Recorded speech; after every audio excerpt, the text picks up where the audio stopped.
What's up, family? I'm Real Mike Rob. Make sure you tuning in to the 3 Point Conversion Radio. They got all of it and they keep it funky. Let's get it.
What up? What up? What up?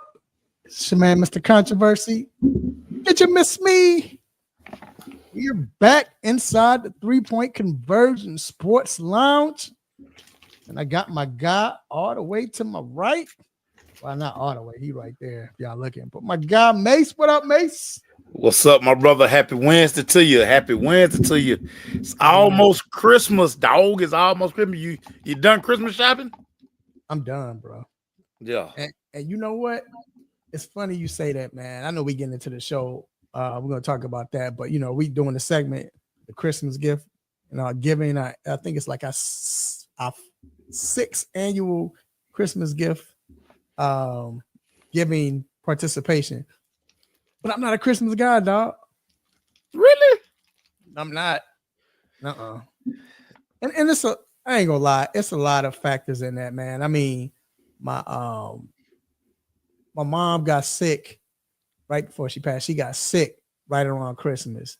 Oh. But then again, too, dog, I ain't trying to, it's all about spending money, dog, and you know what I'm saying? And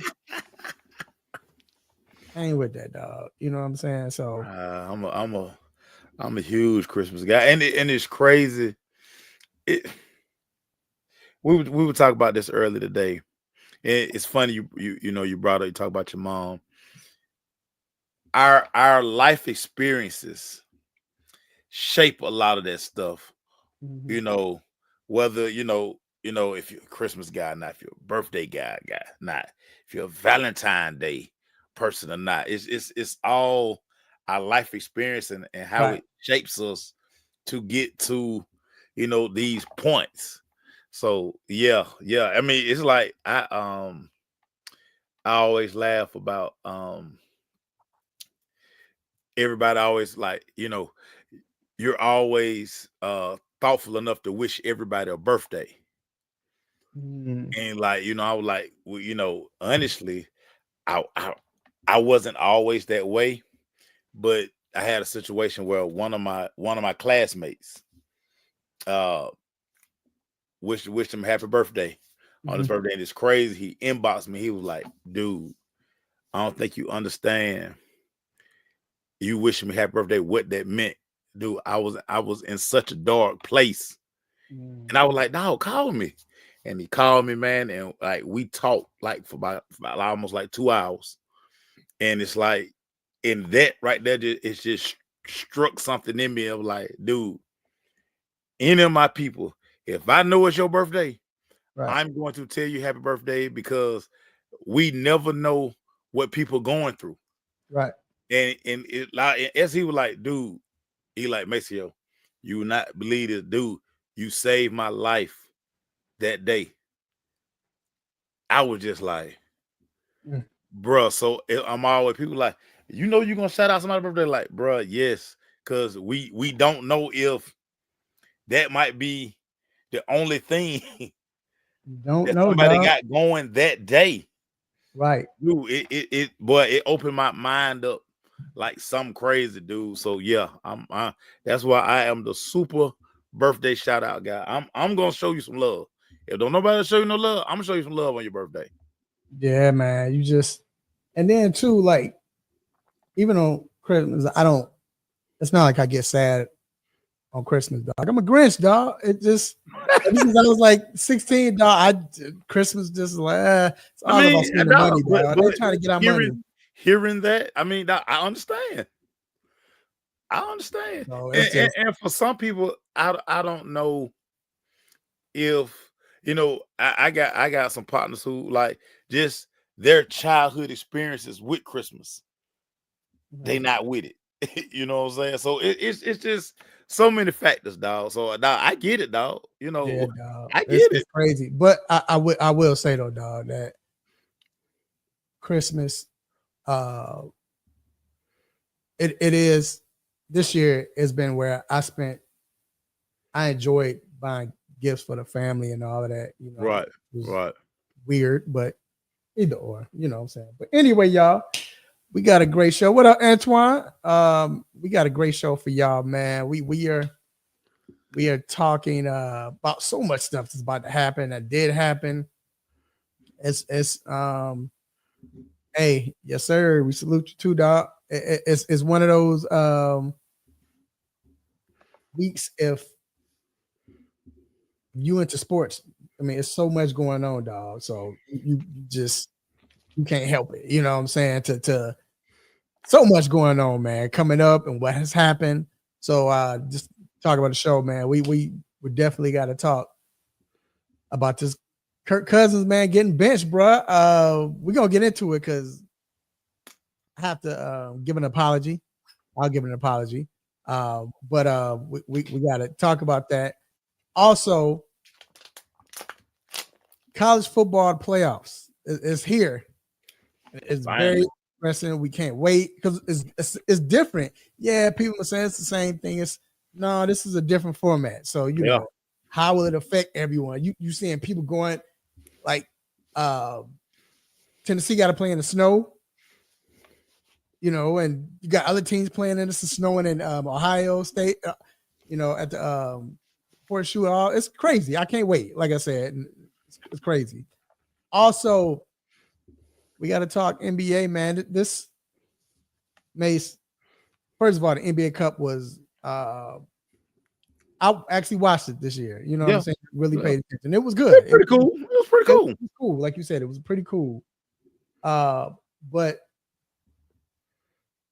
was killing me about not even just the NBA Cup, and I think it snuck under the radar was the fact that this new All-Star format they got. I can't wait to get your opinion on this, man, and the people in the chat room as well, because it's they're reaching out. A little different. Yeah, it's different. I don't know. We're gonna see. It might work, but it's just hate that they have to go to the extreme. And then, hey man, who was the best? Well, not best. Who was the team that these playoff teams are already pretty much solidified? They don't want to see to get that 7th spot. We got to get into that because it's a few teams. But that's why I said he hates the NBA Cup.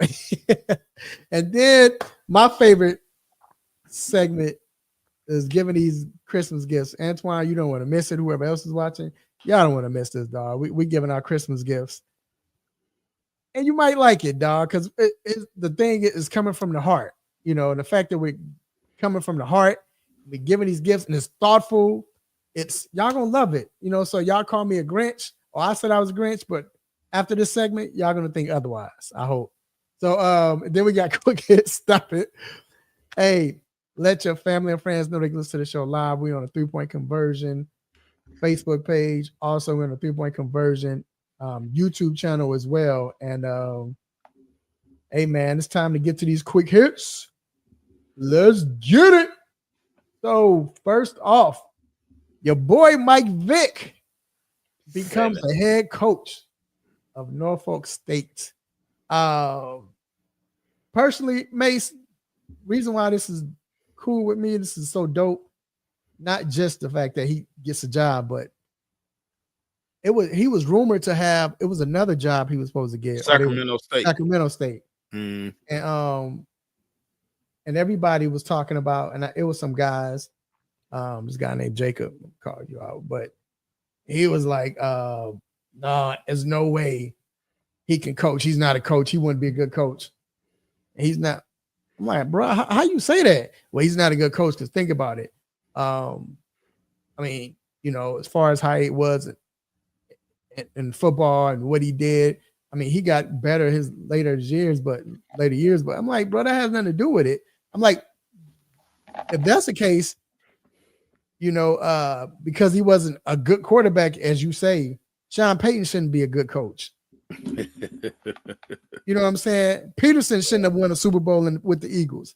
It's a lot of coaches that didn't do well playing football or wasn't great. You know what I'm saying? And then you got the ones that did great, horrible coaches. No. Come on, man. So, but I'm happy for him. What's your take on it, bro? Dude, I love it. This is where a lot of these guys. So I think if you're Norfolk State, you're looking at this, two different ways. Name recognition, branding. Guy who's from that area. The immediate impact of his name, his stardom, puts him in that position. Now the key for Vic is going to be what kind of staff does he hire? Because he's going to be the de facto CEO. A lot of these guys now, and schools are starting to look at these guys like the CEO of the program. So it's going to be his name. It's going to be his image. That's going to be the face of Norfolk. But just think about how many kids who just the name Mike Vick and them being able to be coached, to be around Mike Vick. Right. That's going to help Norfolk as far as recruiting, as far as enrollment, just excitement, just his name being attached to this job. Like, I hadn't heard this many people talk about Norfolk State's since they were here for the SWAC MEAC Challenge like 2 years ago. Right. So it's a buzz. He's a name. He's never been an assistant coach before, but it's his name. Yeah, they're looking at they've had these hires, subpar hires, people you don't even know. Let's pump some blood. We saw the model, Deion to Jackson State, just the buzz. Mm-hmm. The buzz with Mike Vick getting this job. I mean, I think as we get closer to signing day, as we see who he put his staff together, some of the names that he's gonna probably get some recognizable names that's gonna want to join his staff. And again, he's gonna be CEO. He's not gonna be calling plays, right? I mean, he's not gonna be doing any of that. I mean, he's gonna come in and give his 2 cents because his name is attached to the wins and losses. But that's why I do feel that he's gonna hire a competent staff because he wants to put his best foot forward. I mean, he's not taking the job, and not giving his all to it. I mean, he's walking away from a TV. He has a great TV job. Right. He's giving that up to go coach and guys like Vic. I mean, clearly they love the game. He's been influenced by Deion. He's taken multiple trips to Colorado, so he's seen it. And now he may feel like, the guys competitors, man. They like, let me see if I can do it. I might can do this too. So I mean, shout out to Vic. We've interviewed him a number of times, man. Just a great dude. I remember we put his camp together here in Atlanta about 4 years ago. I mean, he's a guy he's a structured guy. I was surprised by that. He's very structured. Yeah, he's a detailed type guy. And I think he's gonna be fine. You know what? I think he's gonna be fine. The thing is, too, you look at what Eddie George did, what he's doing. I think that's not getting recognized enough. Right. But nowadays, Tomlin has proven that. People like Tomlin, I would even say Cowher. Belichick was more defensively, but still, Belichick, all these guys, they don't have to be your X's and O's guys. They're coaches. Dan Campbell ain't calling no play. No. But what coaches used to be was we know how to motivate the team. Yeah. We know how to make the right decisions, the important decisions. We know who to put how to plug people where, whatever, and how to motivate other coaches. That's what coaches were back in the day. It wasn't about X. Every coach wasn't an X and O guy. I mean, Bill Walsh was kind of one of the first, in the modern day to do that. But for the most part, Dick had never wore a headset. Dude, Tom Landry didn't wear a headset. Most of these guys now are CEOs. Yep. They are the face of the program. They're gonna have their guys. I mean, Dion is the CEO. Dion don't call no plays. No. He probably jump in a drill or two when the camera rolls, but for the most part, right, it's his job to organize and strategize how to move the program forward. Mm-hmm. And I got these other guys to coach it up. Dude, you're gonna coach it up. Right. So I think who does he hire as an offense coordinator? Who does he hire as a defensive coordinator? How does he fill out his coaching staff? It's going to determine what kind of success that he's going to have at Norfolk State. And I think a lot of people, Bill, if you didn't spend no time in Virginia, I think up until yesterday, a lot of people probably didn't even know what Norfolk State colors were. You know what I'm saying? Right. Norfolk State. I'm going to tell y'all this, though. Norfolk State got some baddies. It's some baddies. You say when it's doing that what is it called? Golly, give me my tongue. What's the name week? Homecoming. We need to go back. Just think his first home game gonna be lit. Oof. His first home game gonna be now. Don't let them start winning. Then it's gonna be crazy, bruh. Man, I tell y'all what, I'm gonna do y'all this solid. After the show, whenever,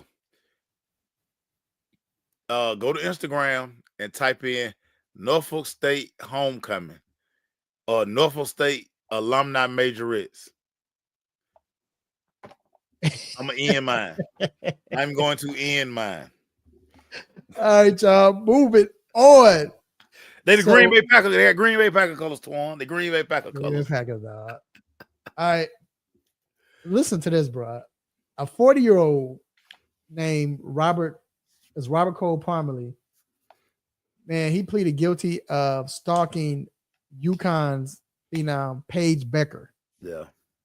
He was stalking her in Connecticut. And he pleaded guilty of stalking. Whatever, for getting arrested in Connecticut. This dude got arrested. He was walking in Connecticut, and they asked him, "What you doing?" I guess Paige had been getting word because of stuff on social media, and he's like, "Yeah, I'm trying to find Paige Becker." You know what I'm saying? And here's the crazy part, bro. He was on social media talking about, "Yeah, I'm gonna go up there. I'm gonna go up there and marry her. That way it's going to help her to get expelled." He was posting pictures of them, of wedding rings, engagement rings, and all of this. And Paige was like, just crazy. She didn't really make no noise. She just went to the police like, "Yo, get this fool," and they got him, whatever. So thank God from that. But he is barred from Connecticut for the next 3 years, and he's on a 3-year suspension, and he's he got a 1-year suspension. I think he's on probation as well. So stay away from these lunatics, dog. That's crazy. That's sickening. Paige outside. I mean, she's very active on social media. I mean, she drop a location all the time. She is super social. So you have to be careful, Paige. But Sue Bird went through this at UConn. Swin Cash went through this at UConn. It's just something about female basketball players at UConn, it just drive people crazy in that area. I mean, they don't really have a pro team. I mean, they can drive to Boston, or they go to New York and claim a team. But I mean, the brand UConn women's basketball has been hot for a long time. So, I mean, I think even White Mamba, Diana Taurasi. I think Taurasi had the same problem. So this is if you're the it chick at UConn, you're probably gonna get a stalker. So Yeah, man, it's crazy. And last but not least, Damian Lillard signs a lifetime contract with Adidas. It's crazy. He joins LeBron James and Kevin Durant and Steph Curry are the only players that are playing right now, current players that have lifetime deals with shoe companies. It's got to be crazy. It's got to be dope.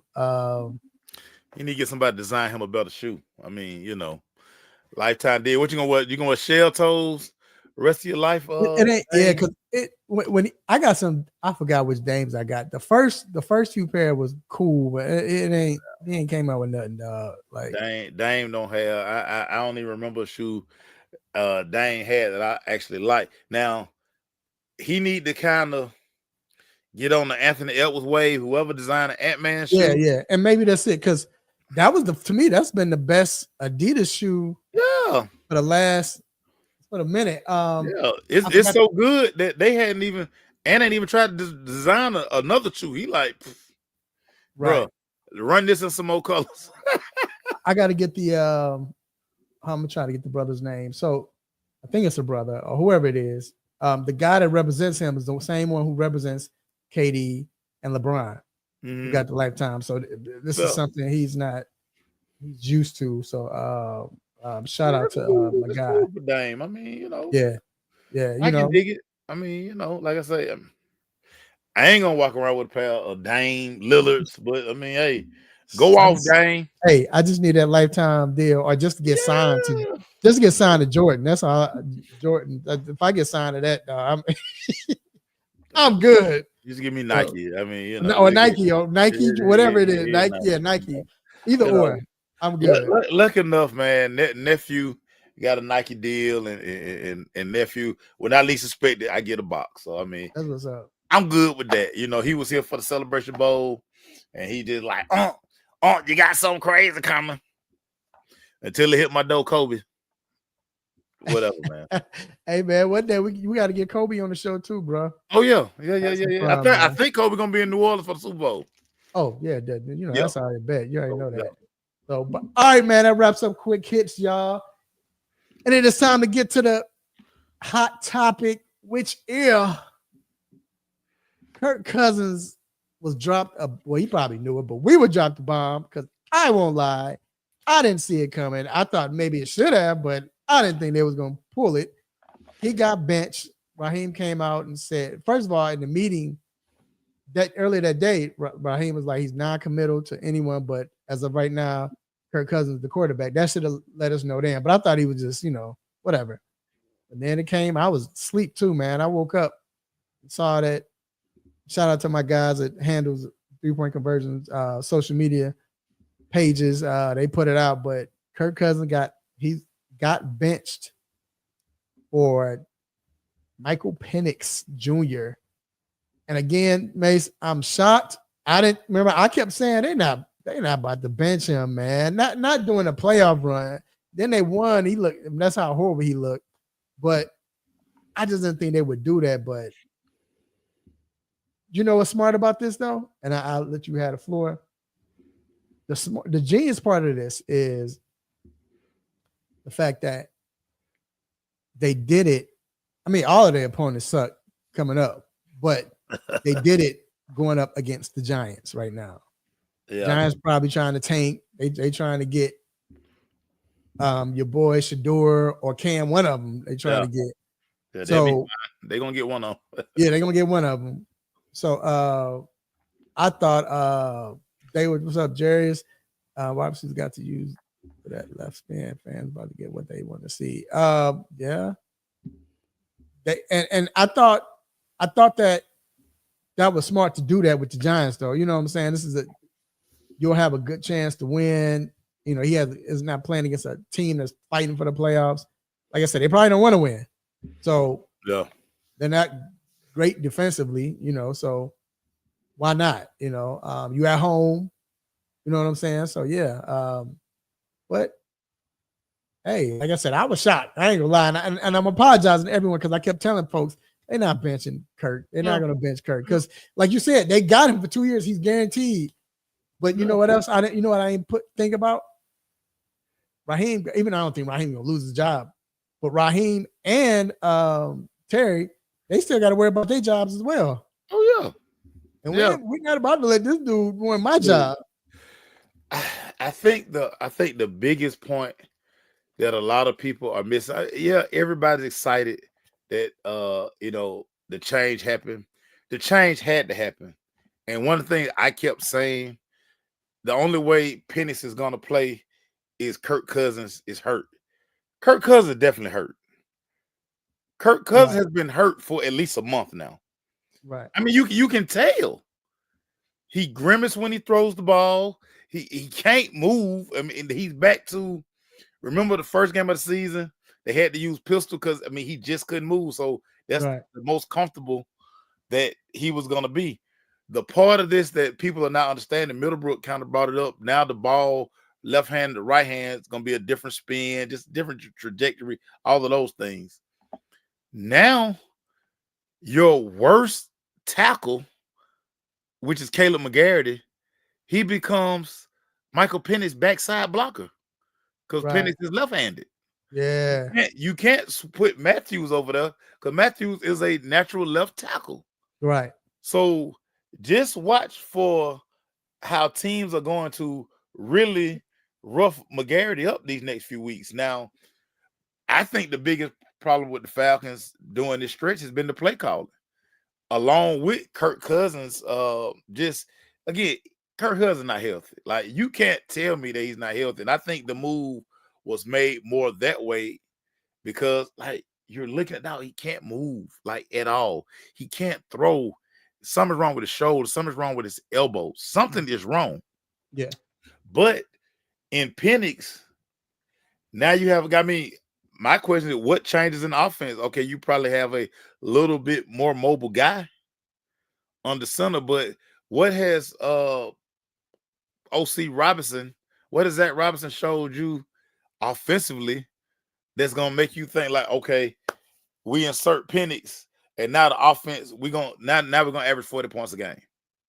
Because it could go either way, because one way could go where, all right. But the fans got high expectations to him. I'm telling you now, the fan base here went crazy. But listen, we can go either way, because you can say, well, it could be good because Penix isn't hurt, and he might be able to make some throws that Kirk couldn't make these last few games because of Kirk's hurt.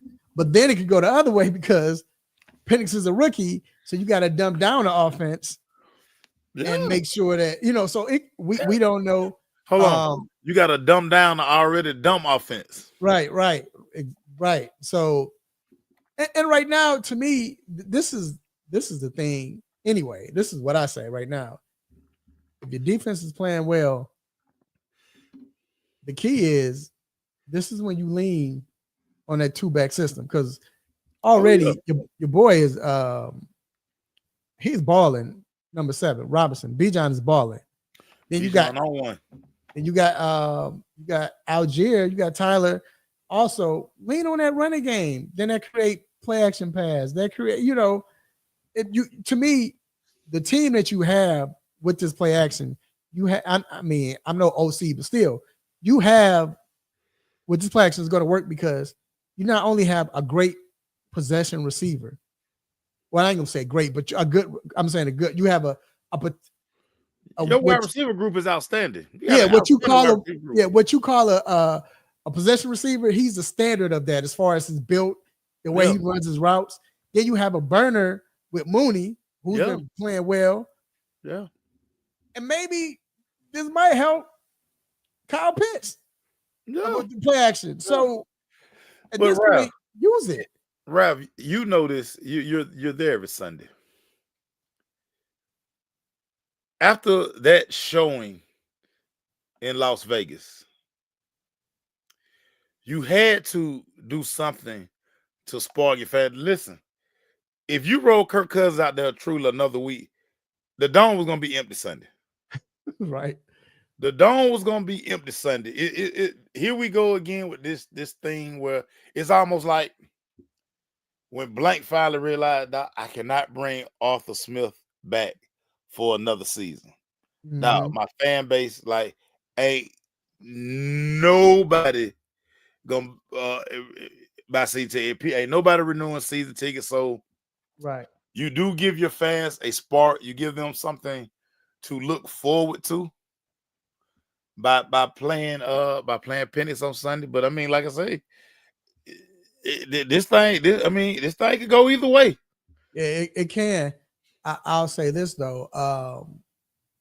They did need a spark. I mean, because sometimes, because you know how it is. You play football. You know how it is. Sometimes when a quarterback isn't doing well, it could be for whatever reason. It could be in his head, he's hurt, whatever it is.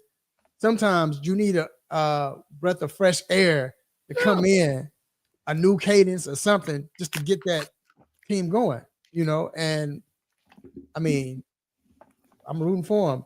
My question is, let's say he plays well. Let's say he plays decent enough. They get in, or they win a division. Somehow Tampa Bay loses or whatever. Because Atlanta, it's mapped out if Tampa loses. Their opponents suck right now. It's being real. But do you think this is a wrap for Cousins? I mean, so it's got to be for the season. It's got to be for the season, because you can't take the rookie out. Now here goes the problem, and this is why when you're a bad organization, you do stuff like this. Now you have a $40 million backup who has a no trade clause. If you cut him, post June 1, the dead money is gonna kill you. It's going to absolutely kill you. But this is why you don't give a quarterback coming off of Achilles the kind of money that you gave him. Right. And then this is why you don't draft a first-round quarterback who, once you play him, you got to play him. You got to play him. You can't. I hear you, Jerry, but you can't take him out. This is the one thing you don't want to do. You don't want to take away this guy's confidence. Once you put him in, you got to play him. And if you look at every quarterback within the last, 7 years, even probably longer, but that was a first-round pick, and they inserted him, except for where your team is not doing well. And I think it worked with my guy in Carolina. That worked. Bryce, because Bryce was going through with his girl. But Bryce started day one. Yeah, Bryce started day one, so that's different. He played one season. But this is why you drafted a quarterback at 8. You can't do that. And again, this is how you know only bad organizations do stuff like this. Hey, you took him at 8, dog. He should have been a day one starter, and that's why you don't give $180 million to Kirk Cousin and you draft a first-round quarterback. Good organizations don't do that. They just don't. Like I said, man, you're right. And Tua, once he got in, he never looked back. Now, they would take Tua out of the game late in the game, but he was a starter. Like, yeah, you still the starter. Yeah, but Tua coach didn't like him too. Now that he didn't like him. Right. His coach hated him. Right, but at least his coach is smart to say, "We starting you though. You gonna start." But yeah, man, you just it just happens like that. When they take over, they take over. I told you, man, with Terry, the thing with Terry was they I told you during draft night, right before Terry went in the bathroom. Excuse me, gentlemen, went in the bathroom. Called his cousin. I don't care what you say. Drafting Penix. What Terry was saying, dog. Terry had in his mind, I'm drafting Penix, dog. But again, this is why you just don't. No, you just don't see. It's a reason certain organizations are good at what they do. It's certain GMs that's why their programs are what they are. And then you have a situation like this that's going to carry on over to the offseason, which is going to take you to 2025. You're like, well, Jesus, like, this guy has a no trade clause. Like, you gave him a no trade clause. He decides where he wants to go. If he don't like the move, he like, nah, man, my wife from here, No, I done laid roots here. Now I'm no. Y'all just got to either cut me or I'm gonna be the most expensive backup quarterback in the world. Period. You know what though? I wonder. This is why I need to be up there. This is why I can't do it because I got my girls. My girls get off half a day, but this is why I need to be out there because I want to know. I want to swoop around and find out is he healthy? Who? Kirk, like you said, No, he's not healthy. And then too, was it based on he's not healthy? Because that kind of changes things in a sense, especially if Penix knows that. Now the thing is, like I said, even don't just remind you of Baltimore. Remember, I think it was earlier in the season, but remember when Flacco got hurt, they inserted him in, and he never looked back. Never looked back. The offense didn't do as well, whatever, but he never looked back. And then, of course, next thing you know, you see. Yeah, but also Lamar was taking 32nd in the first round. Yeah, he was the number 8 pick. Right. Dennis was picked 8th. But that proves. I mean, that proves the point. That's what I'm saying. Like they didn't, with him being the 30th pick, they didn't go back to Flacco after that. Remember, it was, hey, you the starter. So that's why it's hard for me to see Kirk getting that job back. So, like I said, this is gonna be crazy. My last question is, and I look at it, wonder if I answer Antoine's no, I don't, because he got a trade clause.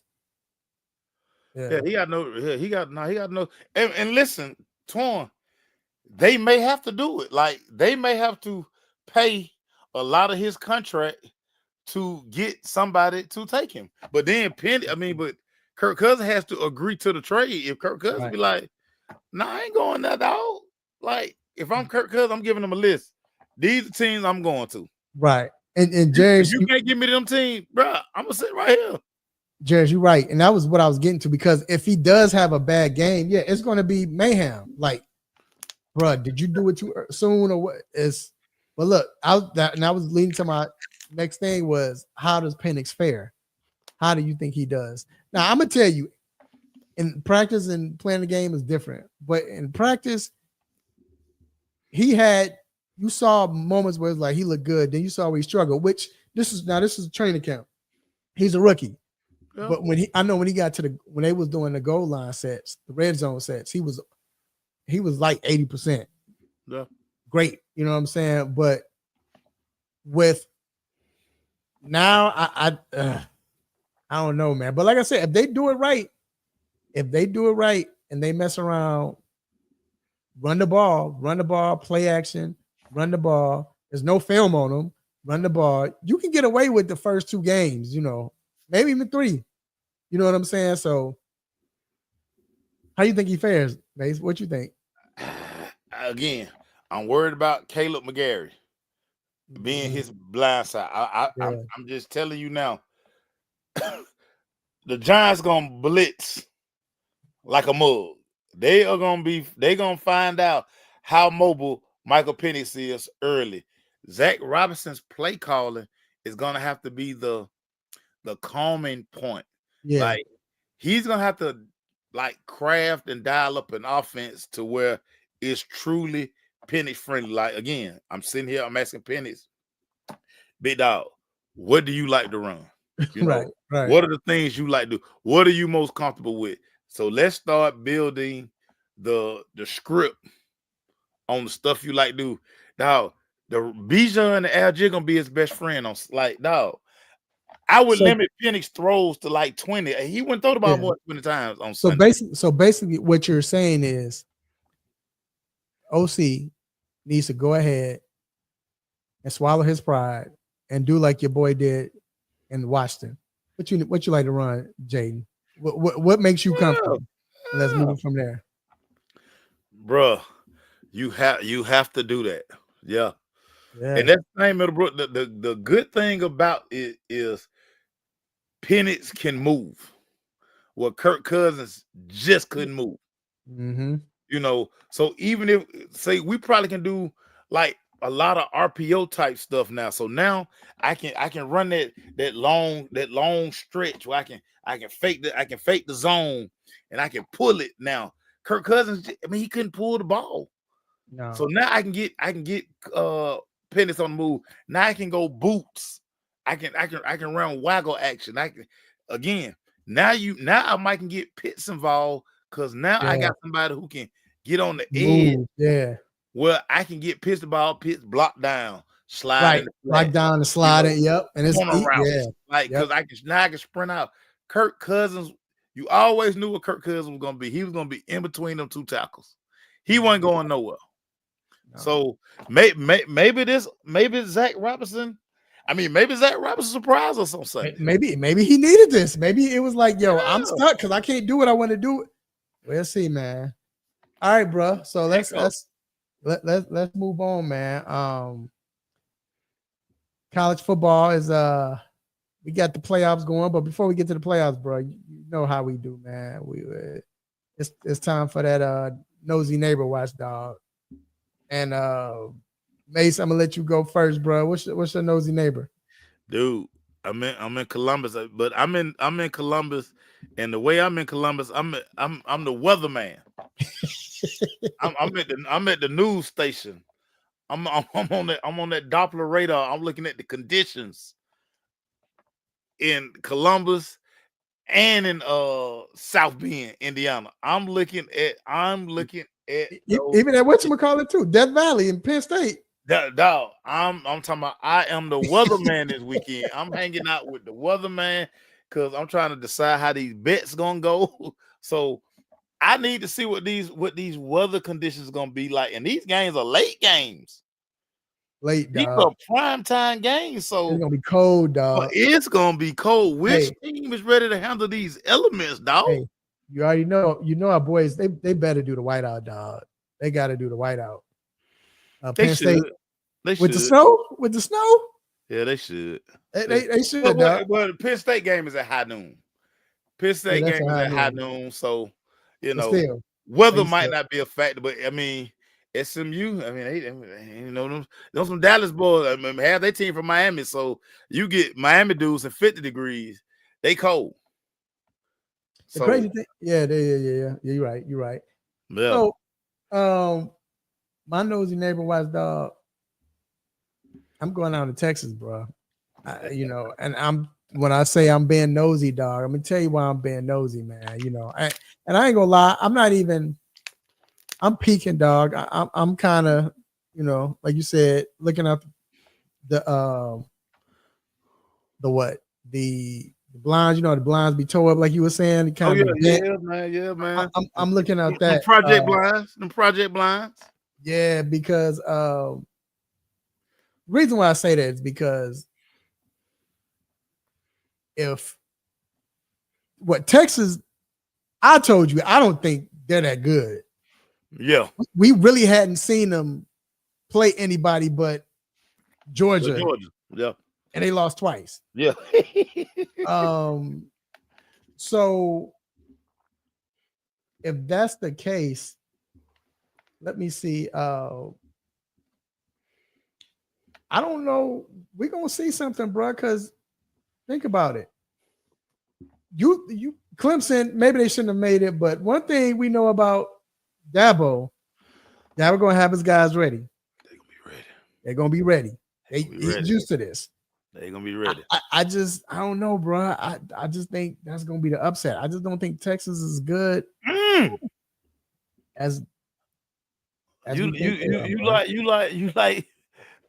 like Clemson on the road. On the road. Austin? Whoa! On the road, bro. I know they're not Georgia. I can dig it. No, I can dig it because listen, Dabo, Clemson have SEC tendencies. Right. They are very good up front. And Georgia showed you twice, you can push Texas around. I don't know if Texas can play the physical game. Damn, Ralph, I go look at this bed. I look at this bed. Hey, I might put some on it, dog, but I just don't believe in Texas. And honestly, you know what?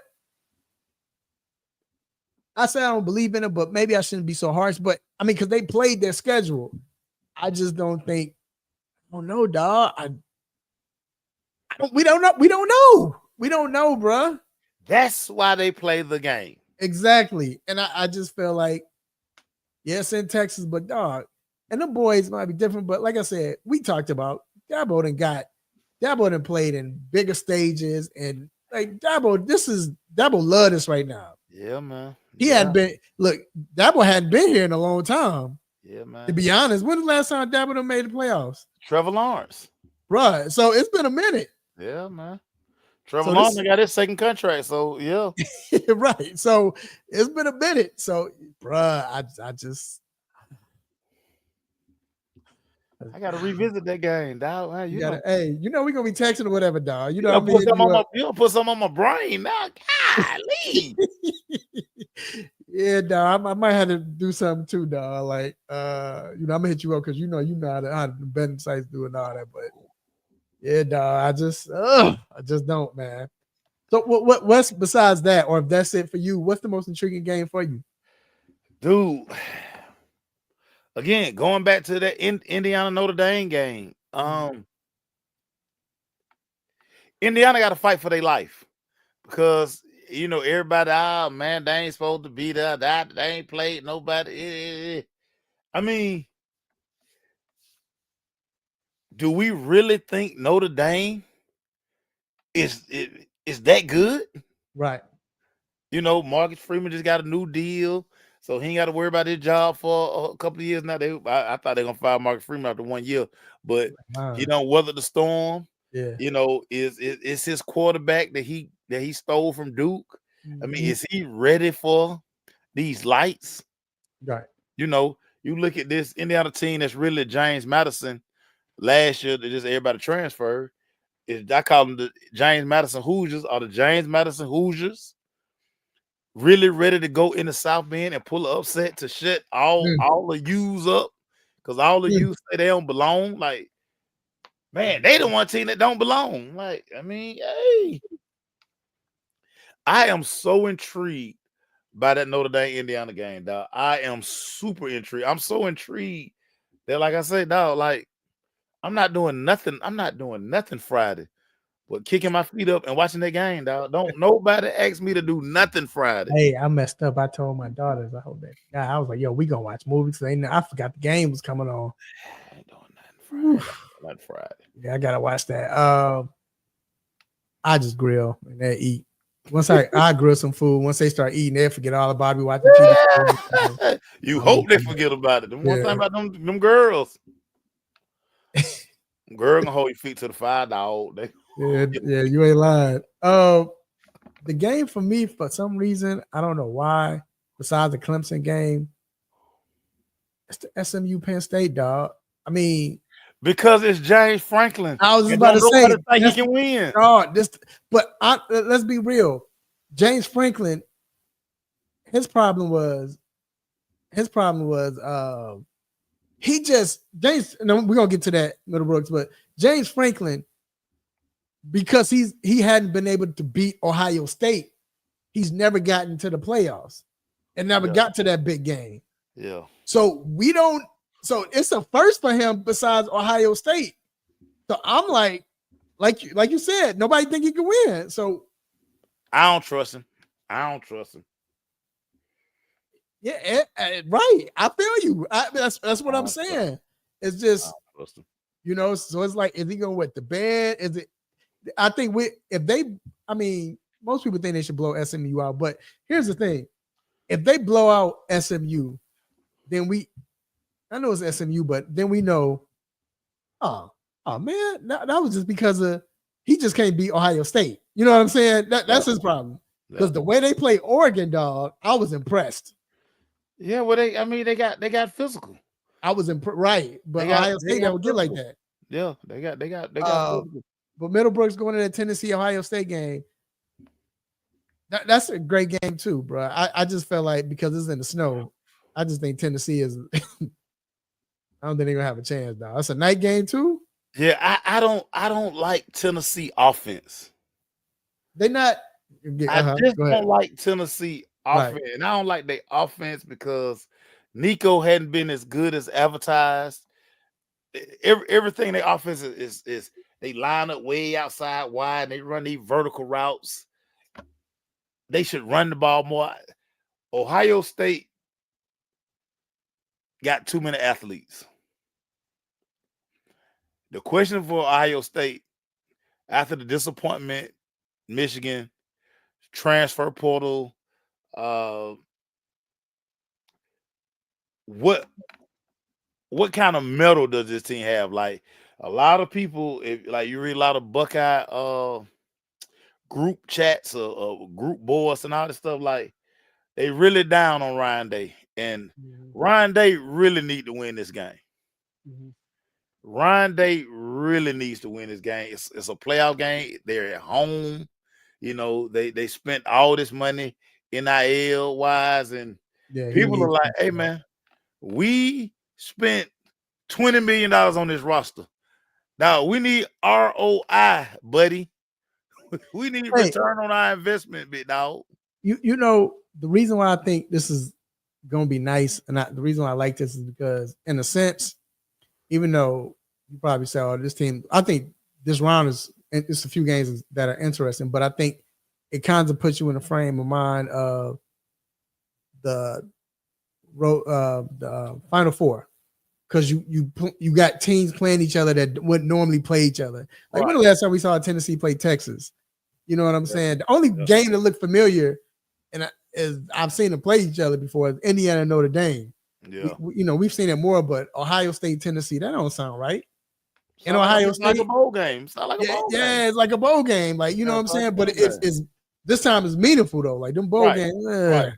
But this how bowl games used to be. It's how it used to be. Exactly. Like, let's get this matchup. Like, I still don't understand why the bowl committee, how y'all don't get Colorado and Miami to play a game. How y'all don't do that? I'm never gonna understand that. Like play each other? Yeah, in this bowl, like for this bowl season. Yeah. No way we shouldn't have got Shador and Cam against each other in this bowl game. Like, y'all, you said that we shouldn't have got them against each other. We should have got it. Like, yeah. That's the bowl game outside of these playoffs. Man, that well, you could put that game anywhere. It was gonna sell crazy. It's gonna do crazy. Don't do that because you know how I am, bro. It take me back, like you said, bro. It was nothing like New Year's Day. You got to see these matchups. You couldn't wait to see these matchups, dog. These two go at it, dog. The best go. Bro. Yeah, bro. They dropped the ball on that. They dropped the ball on that. Majorly. They dropped the ball on that. All right, y'all. Well, I'm about to tell y'all what we're about to drop. We're about to drop these Christmas gifts, dog. And this is our, like I said, I think it's our 6th annual Christmas gift giving. This is what we do. We like to give gifts. We like to Middlebrooks, all y'all listening, watching, tell your people, y'all want to see this, man, because we're giving from the heart, bro. This is something that the 3-point conversion we've done for the last 6 years, and and I think some of them have been grateful, some of them have been ungrateful, but we love to give our gifts. Hey man, let's get it going before we go. Get it going though, dog. Let me. Hey player, what you gonna get for Christmas? Yeah. What you gonna get that boy? Come on. What you gonna get for Christmas? Okay, Mace. So I'm gonna let you go, dog. Would you want me to go first? Man, I'll go first, man. Go ahead, go first, dog. For my dude up there, Anderson, South Carolina / Clemson, South Carolina, Dabo Swinney. Dabo, this is what I'm getting for you for Christmas, Dabo. Because I appreciate you, Dabo. You're everything that's right for college football, Dabo. Sometimes when you're not saying crazy stuff, but Dabo, I'm gifting you Air Nolan out of the transfer portal, Dabo. Dabo, you don't like the transfer portal, Dabo. You got a Georgia kid. You like Georgia quarterbacks. You had Trevor. You had Deshaun. Aaron Nolan in the transfer portal, Dabo. Hey, Hello, Dabo. Go get Aaron Nolan. You back on the map, Dabo. I'm giving Dabo Aaron Nolan a transfer portal gift that Dabo don't even like. hey, Come hey, on, Dabo. you know what? I'm gonna add this too. I'm gonna just add this to Dabo. Hey, this the give. It's the giving season. I'm gonna give Dabo a pamphlet of how the portal works. Oh, So that way he'll see how it works, and then maybe he could. He gonna need that because he don't know. He don't know. He don't know. He don't know. You could be number one right now, Dabo. Dabo. You one of the great ones out there, dog. That's left. Dabo. Aaron Nolan. I was with Aaron Nolan at the game, at the state championship game last night. He already got money. He had on like $200,000 worth of jewelry, Dabo. He's straight. He's straight. Just get him, dog. Straight, Dabo. Get him. What are we doing, Dabo? Dabo, get him. Merry Christmas, Dabo. Merry Christmas. Merry Christmas, Dabo. Merry Christmas. All right, man. So this is what I got. Got him. This is gonna complete the first round of our gifts. I'm giving, and this brother, I know he got a lot of stuff, but this is some stuff that he probably don't have. And this is thoughtful, bro. I'm thinking. Think about it. Joel Embiid, dog. So what I'm gonna get Joel Embiid, I got two gifts for him. First gift I'm giving him is I'm gonna give him some blessed oil that these mothers of the churches, they didn't tarried all night, they didn't prayed all night, they didn't pray for weeks, dog. You know the blessed oil they have on the pulpit, and they get that blessed oil. I'm gonna give him that, dog, so he can put on his body, bro. He can be healed. He ain't gotta worry about none of this. I'm talking about them old mothers, dog. Them deacons that be, Lord. Them praying mamas, them deacons who be singing them awful songs before church start. Oh, hey, the oil that I don't know about you, but I remember going to school. My mother, let me put some oil, big old oil spot in the middle of my forehead. I went to school. Hey, we was cool though, but I'm gonna do you one better. We had a fifth grade teacher at Collier Heights, Miss Hainsworth. Miss Hainsworth kept that oil. Miss Hainsworth used to heal kids. See? She used to heal children with that oil. Now, it got in some trouble later on in life, but right. See? Hey, here's the last gift I'm giving him, dog. And I'm really thinking about his future and everything. You know what I'm gonna give Joel Embiid, dog? Because I've been looking up. I know what you dealt with the Olympics, with last season, and playoffs, and all that. I'm gonna get him a prosthetic leg, dog. So yeah, I got one made, perfect length, your height. You can play on that, dog. You straight. You ain't got to worry about re-injuring it or nothing. You're good. You good. I got you, dog. I'm thinking about you. Merry Christmas, dog.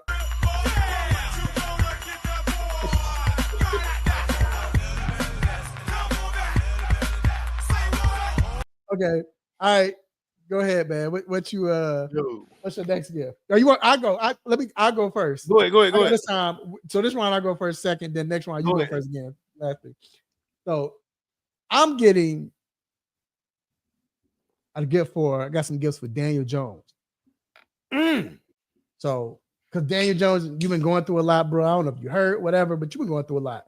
So the first gift I'm giving him, I don't know what they call it. You know them little things at the SEC championships at halftime when they be throwing the ball and the kids be throwing the ball in that little and they got the circle in between the things. What is it called? Not hacky sack, but I know what you're talking about. Yeah.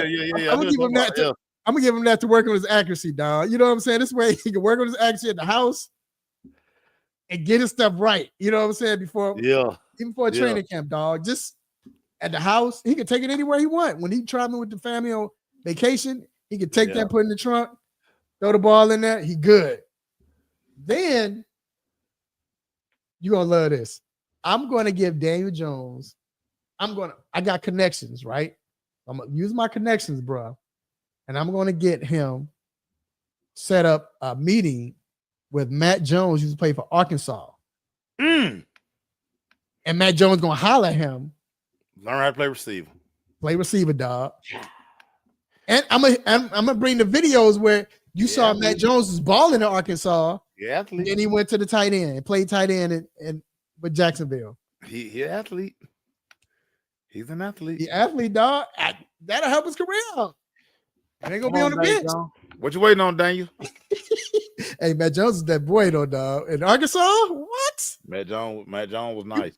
Dog, he was like one of my favorite quarterbacks in college, dog. Matt Jones was nice. Matt Jones was nice. All right, man. What you got, bro?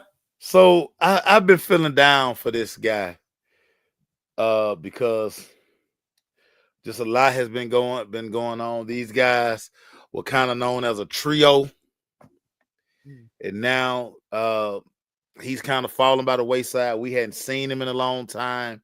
I'm talking about one Shiloh Sanders. We've, Shador winning awards, Travis winning awards. Right. They ain't even bring Shiloh to the Heisman Trophy presentation. You got Prime, Bucky was there. Everybody there was Shiloh. Like, where's Shiloh? Y'all want to know what Shiloh is? He hanging out with my Christmas gift. I'm gifting Shiloh Sanders because the combine is upon us. I'm gifting Shiloh Sanders 4.4 speed.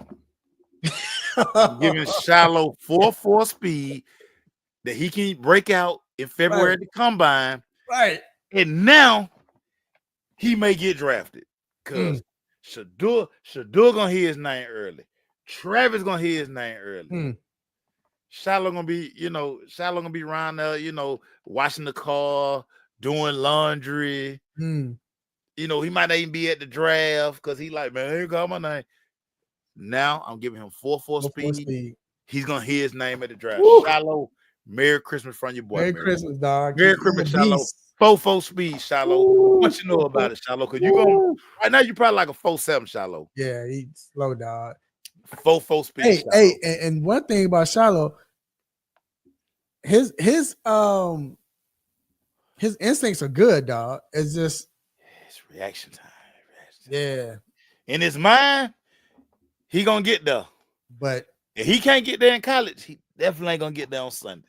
Yeah, he not. Oh, yeah. So Shiloh, use the 4.4 speed. Save it for the combine. Don't go using it now, Shiloh. Don't leave using the bowl game. Just save it for the combine, dog. Save it for Indianapolis, big dog. Save it for Indianapolis. But that's round 2. All right, man. So who you got, dog? What you got? Now this one here, my last one. It comes from the heart, and it's very sentimental to me because I hadn't had this feeling, like this feeling since 1995. Everybody, so I am gifting Cowboy Nation. I got a one-way ticket to Venus for one Jerry Jones. We're gonna get him out of here. I've been raising money since '95. Out of the trust. I've been gambling. Like I got the ticket, one-way ticket to Venus. Right. We're gonna hit him with the formaldehyde. We're gonna get him up out of there. We shooting him past the moon, y'all. Venus, never to be heard from again. Get us a new owner. Dallas Cowboy Nation. You welcome, dog. Merry Christmas, because we ain't had that feel since '95. The other day I was cleaning up, and I hate when I do this. You find stuff that you really don't want to see. I found some pictures. Me and Big Cuz, 95. We were in Arizona. Cowboys had just beat the Steelers in Tempe, Arizona, everybody. We had just won 3 in 4 years. I said, my life gonna always be this way. I remember heading to the airport saying, I got a bag full of souvenirs. I'm like, dog, my life is gonna always be this way. We're gonna win like 20 Super Bowls. Yeah, dog. Bruh. It's been sad for me since '95, and I'm sick of it. Jerry gonna go to Beanie. No, I got a one-way ticket to. That's 2 trips. Cause then that's probably one thing. Well, he probably got the money, but the fact that you sending Jerry on a vacation too, dog, that's dope. It's the gift that keep on giving, dog. He can make some deals. It's listen. We all crazy to think if we the only people in the universe. We crazy to think that. Right. They see UFOs every day. Them folk don't want to stop here because Earth ghetto. Like they like, man, Earth is ghetto. Like, bro, I don't want to be here.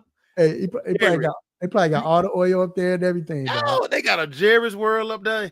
Go mess up they franchise in the other galaxy. Leave us alone, Jerry. We sick of it, Jerry. I'm sick of it, Jerry. I ain't even gonna lie, Jerry. I'm sick of it. All right, man.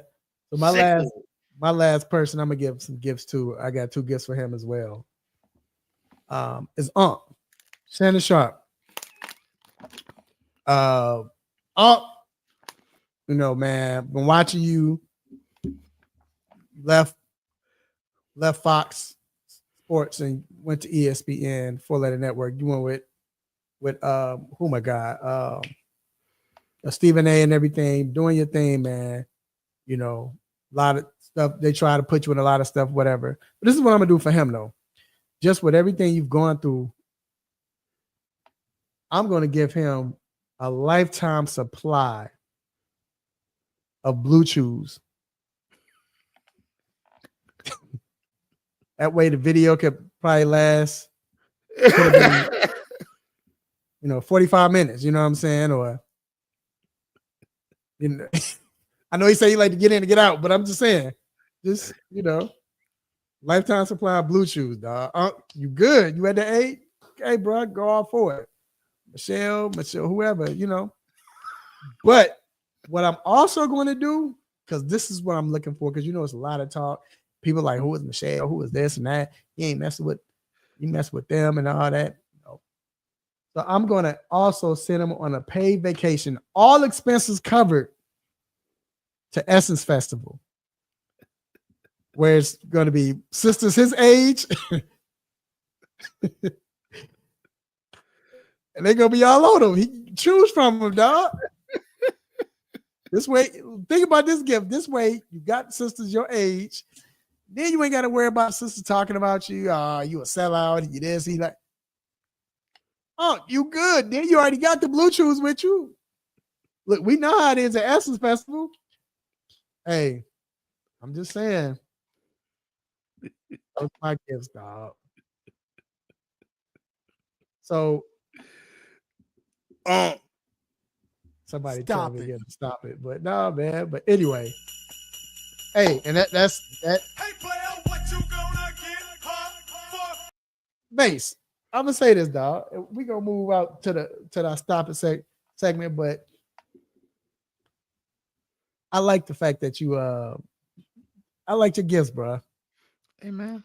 I felt to be the first annual, dog, and your first annual, Hey, man. Dog, I'm a thoughtful guy. Listen, one thing, and you can ask anybody in my life about this. The one thing I'm gonna do, I'm a great gift giver. I am a great gift giver. Like I know how to set it up. I know how to get you nervous and be like thinking you ain't gonna get nothing. Yeah. Right. Oh, dog. I am a great. That's what we doing, man. So I mean, yeah, that's what I'm saying. Dog. Like birthdays and Christmas, like this is my favorite time of year, man. Because it's the smiles on the faces, man. It's like I really put something into getting you that gift, dog. Like I thought I look at you and I'm like, I study you, and that's how I decide I'm gonna give you a gift, dog. Like, right. It's the thought that it's all about the thought. A lot of people think go get you a gift card. Nah, not me. No. Not me. Hey, well, we got some more gifts to give because right now it is time for the most infamous, the most famous. Stop it. Segment. Let's get it. And what I want to say, what up, Jacob? So, all right, my first topic. I got 2, just real quick. The first one is quick. First topic, I want to give a stop it to Darvin Ham and the Milwaukee Bucks and Darvin Ham and what's his name? Doc Rivers. Okay. So this is why I'm giving him a stop it. So first off, Doc Rivers,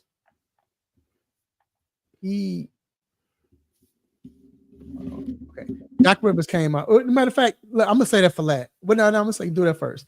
So Doc Rivers came out and what up, Jacob? Doc Rivers came out and was talking about they won the NBA Cup, and he said it came out that they had champagne and all that stuff in the back right after you won the championship. Well, Doc Rivers came out and said it wasn't open. He said, "What's up, Darrell?" He said he didn't drink it. They didn't drink none of it, whatever, because Darvin Ham came out and said that when the Lakers won the first year, well, last year, he said they didn't drink it because they wanted to save it and wait for the finals. That's when they was going to celebrate and drink the champagne. So just for that, Darvin get a Stop it. I feel him. Stop I it. feel him why he did that. Okay, you say that you thought, okay, cool. But this is why Doc Rivers get to stop it. But for Darvin Ham to bring that up now and y'all didn't win it, y'all didn't get close to the finals. Yeah, the Why whole would you meltdown. listen to that? You should have took that and said, you know what? We might not get there either. Let's go ahead and celebrate this before, since we might not, it's a possibility we might not get to the finals. So let's go And ahead we and not. celebrate. Yeah. And we not. So just for that, they both get a Stop it. come on, Mace. What was that? What was that? Anyway, dog, it's on you, man. What's your stop it? Oh, no, but second stop it. Hold on. Second stop it real quick. Is this goes to Bahamas. The Bahamas have elected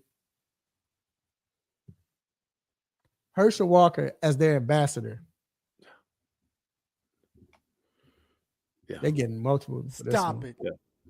It's Stop it. 1980 over there. It's Stop 1980. It must be all Georgia fan from 1980, baby. Last time Herschel been relevant, baby. Bro, first of all, why is this joke ambassador for Bahamas? Like, where did that come from? He might have built some banks over there. He got Trump gave him all that money back in 83. He put it all over the Cayman Islands and the Bahamas. Maybe he done built some banks on some churches over there, dog. I don't know. I didn't understand funny, this either, but whatever. Herschel funny. But go ahead, man. What's your stop it, dog? Dude, I got to get this stop it, man, to one Tyreek Hill, dog.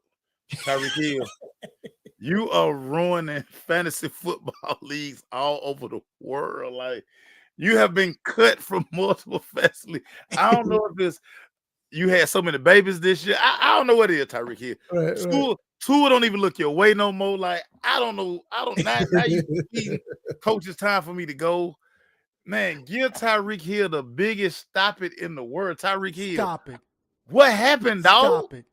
Hey, what did he mean by that? I wonder because whatever he meant, it still don't go. Even if he meant like he want to leave or coach trade me or coach let me go, let me get out and run some long ride, bro. You ain't like you said, dog. You ain't done nothing. This guy. You got Jonnu Smith playing like he should be on the all team. First all pro, I mean. And you can't. Hey man, Tyreek Hill out here non-existent out here in the world. Ever since he got arrested that day before the game, he had a touchdown that game. After that, he hadn't been relevant since, dog. I know he been hurt, but still, your 2 feet, your wrist shouldn't have nothing to do with your 2 feet, dog. That's all I gotta say. Yeah, that's all I gotta say. So I'm with you, dog. I'm with you. And let's stick with NFL, man. I want to know with the playoffs approaching, and so right now in the AFC, I mean, you still got games left, but in the AFC, look this up. You have the AFC, you have the Bills 11-3, Steelers 10-4, Texans 9-5, Chiefs 13-1. Those are the division leaders, right? Mm-hmm. Then next come up, you have Wild cards. wild cards, which is the Ravens are at 9-5, the Broncos are at 9-5, and the Chargers are 8-6. So it kind of looked like they pretty much got everything locked. They're good, right? Yeah. One more spot left. And that could be between the Miami Dolphins, the Cincinnati Bengals, and those are the two teams. And the Indianapolis Colts. Yeah. Same with NFC. NFC, you got the Eagles on their division, Lions above their division, Buccaneers leading their division, and the Rams leading their division at 8-6. Wild cards right now, you got the Commanders at Vikings at 12-2, so that could flip. Vikings at 12-2, Packers at 10-4, Commanders at 9-5, and then the next team is Seahawks are at 8-6. The 49ers are 6-8. There's got to be a miracle for them to do it. And Cardinals, they done. Cardinals at 7-7, and the Falcons are at 7-7, and the Cowboys are 6-8. So Still a fork in them too. I don't know, dog. They playing good football, but okay. But you say that. But in the NFC, either or, what team? We're starting NFC. What team don't playoff contenders or teams that are in the playoffs? Pretty much don't want to see win that 7th spot. Dude, Tampa Bay playing the best football. Right. I don't know if nobody want to see Tampa Bay in these playoffs. Tampa Bay all of a sudden can run the ball, explosive run plays. Mike Evans healthy. They getting receiver play from everybody. And then your guy Baker. I don't know if you want to play Tampa Bay. Everybody should be scared of Tampa Bay. Everybody should be scared of Tampa Bay if you're in the NFC. That's a team you really don't want to see. I do like the Rams because I just think McVay, what McVay is doing with that team is unbelievable. Then they got help at the right time. Right. But, dude, play with Tampa Bay you want to. You're going to get smoked. Tampa Bay is a team that nobody want to see, dog. Mm-mm. And they gelling at the right time. And it's crazy as they're ascending, Detroit, somebody get hurt every week. Dog, every week. I mean, they getting hurt at the wrong time. Is there a team for that 7th spot that you say, or you think like everybody, like whatever? You think teams are scared to play Cowboys? You think teams are scared to play Falcons or Seattle? No. Or Arizona? I think, or the 49ers. 49ers done. 49ers, they done. You can stick with 49ers. You know what's messed up about the 49ers though, dog? I know people like you crazy, but I felt like they got cheated. When I say cheated, injuries, of course, because you got McCaffrey hurt, you got you have Ayuk been hurt, Kittle was hurt a few games, Debo ain't done nothing. But the fact that last game, Rams had to play in it too, but because San Fran don't really have a running game like that, they're playing that rain, it hurt them, man, badly. It hurt them badly. You could tell because both teams struggled, but because the Rams could run Kyron Williams, that's what got them over the top. Whereas they couldn't run and then he got hurt in that game. Yeah. It was like, I was like, wow. But I'm with you, man.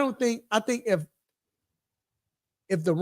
somehow the Rams lose a game and Seattle wins that division, then like you said, nobody wants to see the Rams. No. Nobody wants to see the Rams. I think Tampa Bay is the scariest team in that conference, though. I'm definitely with you. I'm with you, man. I think they're playing so well. And they got a fighter top. Like I say, anytime you got your team has a quarterback or one of the most competitive players, he don't like to die, dog. He think he's gonna win every game, just like Mahomes. And what Mahomes is doing is sick. I'm gonna ask Doc that. I know that one. I'm gonna have to ask because ain't no way he practiced full. He had a high ankle sprain in practice. That's anyway. He's the most competitive guy in the NFL, dog. That is crazy, dog. Listen, if he breathing, he going out the dog. And it's crazy. Like I said, it's 3 quarterbacks I look at. Baker, not in order either, but Baker, Mahomes, and Josh Allen, dog. I think if they able to breathe, like you said, they're playing. Bro, there's no way. Dog, and this was even crazy about Kansas City, dog. They have 2 games in 9 days. They have 2 games coming up in 9 days. Dude, this man, listen, they're talking about Carson Wentz gonna get some butt. 15, like, no, he not, bruh. Sit over there. Dog, this is my team. They live and die with me. This is my job. I hope he sits down because it's not, a different. No, you know he's not gonna sit down, Raphael. It's a different. He's not. It's a different injury, but the same thing happened with Baker with his shoulder. Remember his shoulder? He should have been out. Baker was like, "Nah, I'm playing," and it hurt his team though because he couldn't throw right. Yeah, some throws would be good, and some throws would be bad. These guys feel like, dog, and this is why you have to respect it. If the ship go down, it's going down with me. Oh yeah, welcome to the show, dog. That's yeah, Jacob. Yeah, and I'm gonna do it some more. Yeah. He probably talked about me, but this is what we. Yeah, you go. But that's funny though. Okay, AFC. Who do you see? So I mentioned the teams right now. The teams that are competing for the last spot are the Indianapolis Colts, the Miami Dolphins, and Cincinnati Bengals. This should be a given, but what team that you don't want to see right now? You don't want to see Cincinnati. You don't want to see, because the one thing, can you win a shootout? Can you win a shootout? Do you have 2 people who can cover Jamar? And once you do that, T. Higgins gonna go crazy. But everybody's proving that even with 2 people, Jamar's still open. Joe Burrow is probably playing the best football in the NFL. Right. Too bad his defense can't help him, but they can get 40 a night. They can get 40 a night, and it's not even close. I'm going to tell you what team that don't want to see him. We just talked about them. Kansas City Chiefs don't want to see them. No. If it's any team they know can beat them, yeah, it's Joe Burrow. They've done it a few times, but not just that. They've done it in the playoffs, and they should have. They got lucky when the dude bumped Mahomes out of bounds, and it got that 15-yard to get them to. Yeah. But other than that, the Bengals pretty much has Kansas City's number, dog. Now, Joe Burrow loves going in the Arrowhead in January, and it don't bother him. Joe Burrow like going to Buffalo. Joe Burrow is an assassin. Mm-hmm. He is a true assassin, and as long as he got one over there. And then what's the name is starting to heat up too? What's my guy name? Number 5. I can't think of his name. T. Higgins. T. Higgins. And Chase Brown, man, as that dude. Dude, if they had a defense, that'd be something unbelievable. How we can't make no stops. We can't make one adjustment. We just need one stop, coach. We just need one stop. Can we get one stop, coach? Please, I beg of you. Because once we get the ball back to 9, we good. Because right now, they kind of look like, I mean, of course, Chase Brown is not as good as Emmett or anything, but you're talking about triplets. It reminds me of when Manning, Marvin Harrison, Edgerrin James. Yeah. Just the way Chase Brown runs the ball, but then he can catch out the backfield. He can do anything you need him to, man. And then you have Chase. But not only that, you got your Reggie Wayne and T. Higgins. Like, that team offensively, bro, is scary. Unbelievable. Unbelievable. And every time they lose, like you said, it's been some – they can't make it stop. Bro, they lose 40-43. They lose 50-45. At the end of the game, too, it'd be like a fumble or something freak that happened. Joe Burrow, go down, take the team down, they score, but then the other team get the ball back. Right. That's I don't know. Like Joe Burrow did his job. What's going on, Ben Sutter?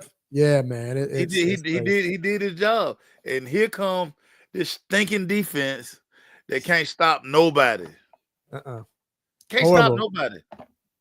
Yeah, man. But look, man, we're going to take a quick break and we will be back to talk about the injuries that can affect either your fantasy team, your favorite team, NBA, NFL, whatever. We'll be right back. Have a sports injury? Need to see an orthopedic doctor? Ortho Atlanta is one of Metro Atlanta's largest orthopedic and sports medicine practices, providing orthopedic and sports medicine care for the whole family. With 37 physicians and 14 offices, the practice provides the highest level of care for injury of muscles, joints, bones, and spine. Ortho Atlanta offers convenient access to a full range of musculoskeletal surgeons and specialists. Ortho Atlanta also offers on-site physical therapy, pain management care, MRI imaging, and workers' compensation care.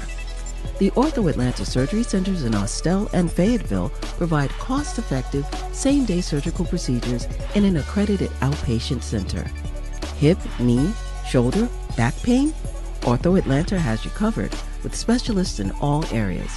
Same-day appointments, orthopedic care for the whole family. Ortho Atlanta, Atlanta's choice for orthopedic and sports medicine care. Learn more at www.orthoatlanta.com.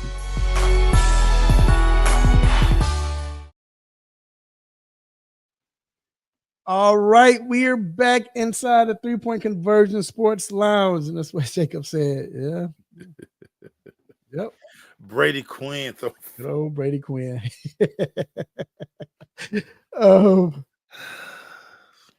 All right, it is time, man. We have family in the building. I was wrong about Brady Quinn's side note too. I was wrong about Brady Quinn. I think we all were, bro. We all were. Should have went. He should. That modeling career still waiting on him. Still waiting on him, Brady. It's never too late, Brady. It's never too late.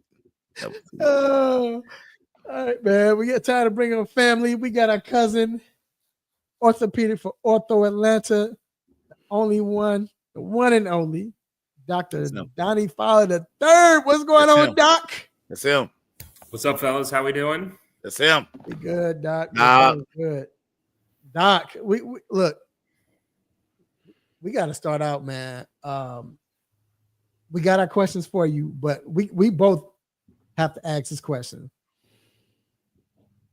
We want to know. Well, we know the answer, but still, how in the world is Patrick Mahomes practicing he's a full participant at practice the last 2 days with what he dealt with? Yeah, I mean he's a competitor. A lot of these quarterbacks are tough. I mean, I don't think he's had probably as many injuries as some, but he's also not really missed that many games. If I think back, it's pretty rare that Mahomes has missed a game, right? At least that I can think back to, or nothing long term. Maybe a game here or there. Do you guys know? I mean, I'm trying to think. I don't think there's ever been an extended period where he's ever been out. So he's a gamer. I put him up there with some like Justin Herbert and some of those guys that get banged up, and doesn't matter how bad they're hurt, they make it out there. And he kind of made a statement that if he thinks he can go out and be the best quarterback and give him the best chance at winning, that he'll be out there. And I think you're going to see that. So, I mean, it was probably a decent injury, certainly not probably severe enough, of course, that he's needing surgery or to that degree, but man, tough guy, and he wants to win, and Chiefs definitely need him to win because, again, I don't know how many close games they've had this year, but it seems like they're always finding a different way to win in the fourth quarter. So, do you think that do you think Christian McCaffrey just rolling his eyes? Yeah. Right now, like when they said he's going to play, I don't know. I mean, it is different for. We lost Doc. I guess he'll come back. I think he says it is different for a quarterback. But Base, I don't know, bro. That's just I don't know, dog. I can't get that. We're gonna wait. We should be getting Doc back. Here you come. There you go. There you go. I don't know what happened. But you said it is different for. No, I was just saying, I mean, it is different for quarterbacks sometimes. I mean, they can deal with lower body injuries a little bit more effectively since they don't always have to run. I mean, it's Right. different. If it's a running back or a receiver, they're going to be a lot more compromised. So I'm not trying to take that away from Patrick Mahomes. I'm just saying there are some things that a quarterback can battle through a little better than some of the skilled position players. Real quick, before we get to our questions, Jacob Krishner is asking. He said, "How much of his competitive fire, and then how much of it is coaches not trusting backups?" Probably a little both, and thirdly, he'll probably get some kind of pain injection too. I'm sure right before he Right. plays as well. But, Shout out to Tordo. Tordo. uh-huh. Right. Well, all right, Doc. So let's start. I have to ask you, man, a big injury that happened Sunday was David Montgomery. Wow. That was huge. Thank God that they do still have Gibbs, but that still was a huge thing. But David is seeking his his third opinion. I'm sorry, seeking his third opinion to see, if it's a chance he comes back and play with his knee, with his torn MCL. Do you see him having any chance of coming back before the season or even like during the playoffs? I mean, I would say yes, if it truly is just an MCL. I mean, the majority of MCL injuries are usually treated without surgery. There are only certain ones that are either really severe or torn in a certain part of the MCL that usually you end up repairing. So I'd say probably 9 out of every 10 are non-surgical, even at the NFL level. So the fact that I guess initially they said he was going to have surgery makes me think it was one of the more significant MCL injuries or one of the more rare locations where it tore. I don't, again, have access to the MRI, but I guess there's a chance, or there must be some people out there thinking, well, yeah, maybe it can scar in and heal like a lot of MCL injuries. And I guess there's a chance then that he foregoes surgery, gives it, 3 to 4 weeks to see if it can scar in and probably play with a brace. And then if it still bothering him after the season, he can certainly have surgery in the off season. So I mean, I don't think it's completely out of the woods for that to happen, to be honest. Yeah, I thought you was going to say that. Well, if he was Patrick Mahomes, he'd probably play. I thought he was going to say that at first, but but yeah. And I guess he would love to hear you. If he heard this, you probably getting a call tomorrow. Yeah. I'll be the ninth opinion on Right. Friday. Let's go get that opinion right there. Yeah. That's what you do. That's the one. That's Right. what I want to hear. Right. Yeah. Oh man. Doc, got to ask you about old Geno Smith. Went down, he left the game, knee injury. You got to see Sam Howell. I mean, I guess that's a good thing. But Geno say, I mean, he say he feels fine. What do you think his chances of suiting up this week? Yeah, well, first off, any of the Washington faithful out there who are trying to claim Sam Howell wasn't part of the problem, I don't hear him chirping too much anymore. Both based on the quarterback we have now and the Sam Howell was balling up before the rush even got there. He was spooked. Yeah. Sam, no disrespect to Sam Howell, but he was part of the problem.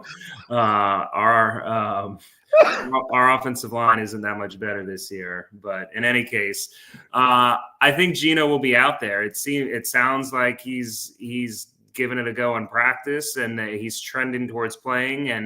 And obviously, the Seahawks are clinging in the playoff. I mean, I think they're technically out on the tiebreaker right to the Rams. So if it ended today, I think they're out. Right. So they don't have any margin for error. They either have to catch the Rams or catch the Commanders and still hold off the Falcons, who have a somewhat easy schedule, finishing up depending on their new quarterback play. So, I mean, the Seahawks need to win, and I don't think they feel probably confident with Sam Howell winning. So I think they're going to do anything they can to have Geno out there, and it sounds like he's going to play. Hey, Mace. Sam Howell was playing like Willie Beeman that first game when he went in. Remember Willie Beeman first came in?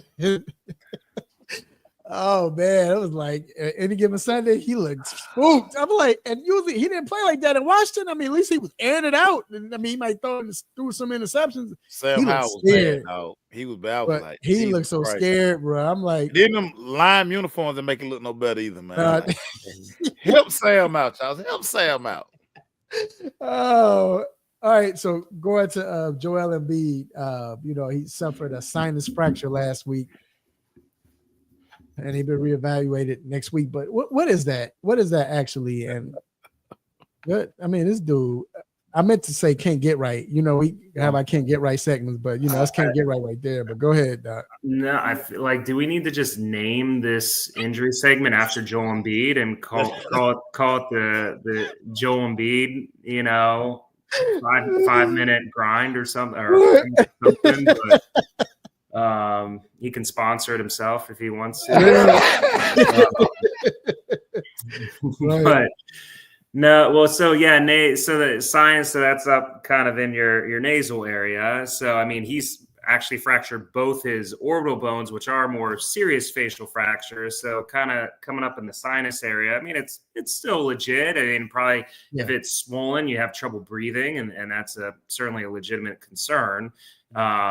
So it's a real injury, not as bad as, again, some of the facial injuries that he's had, but I mean, he's on pace to play like 12 games this season, I think. So I don't know, maybe it'll allow him to rest up his knee a little bit more in the meantime, I guess. But yeah, something to follow along. I think in the big picture, truly the knee is still his bigger issue, it sounds like, than the sinus injury. But I think the Sixers should be more concerned, and I'm going to give myself my flowers because I said it at the beginning of the year, and I think you guys kind of looked at me with the side eye when I said watch out for my boy Jared McCain, and you guys you did, and you guys were like, man, he was terrible in summer ball. Are you sure? And I was like, yeah, watch out for Jared McCain. So. No.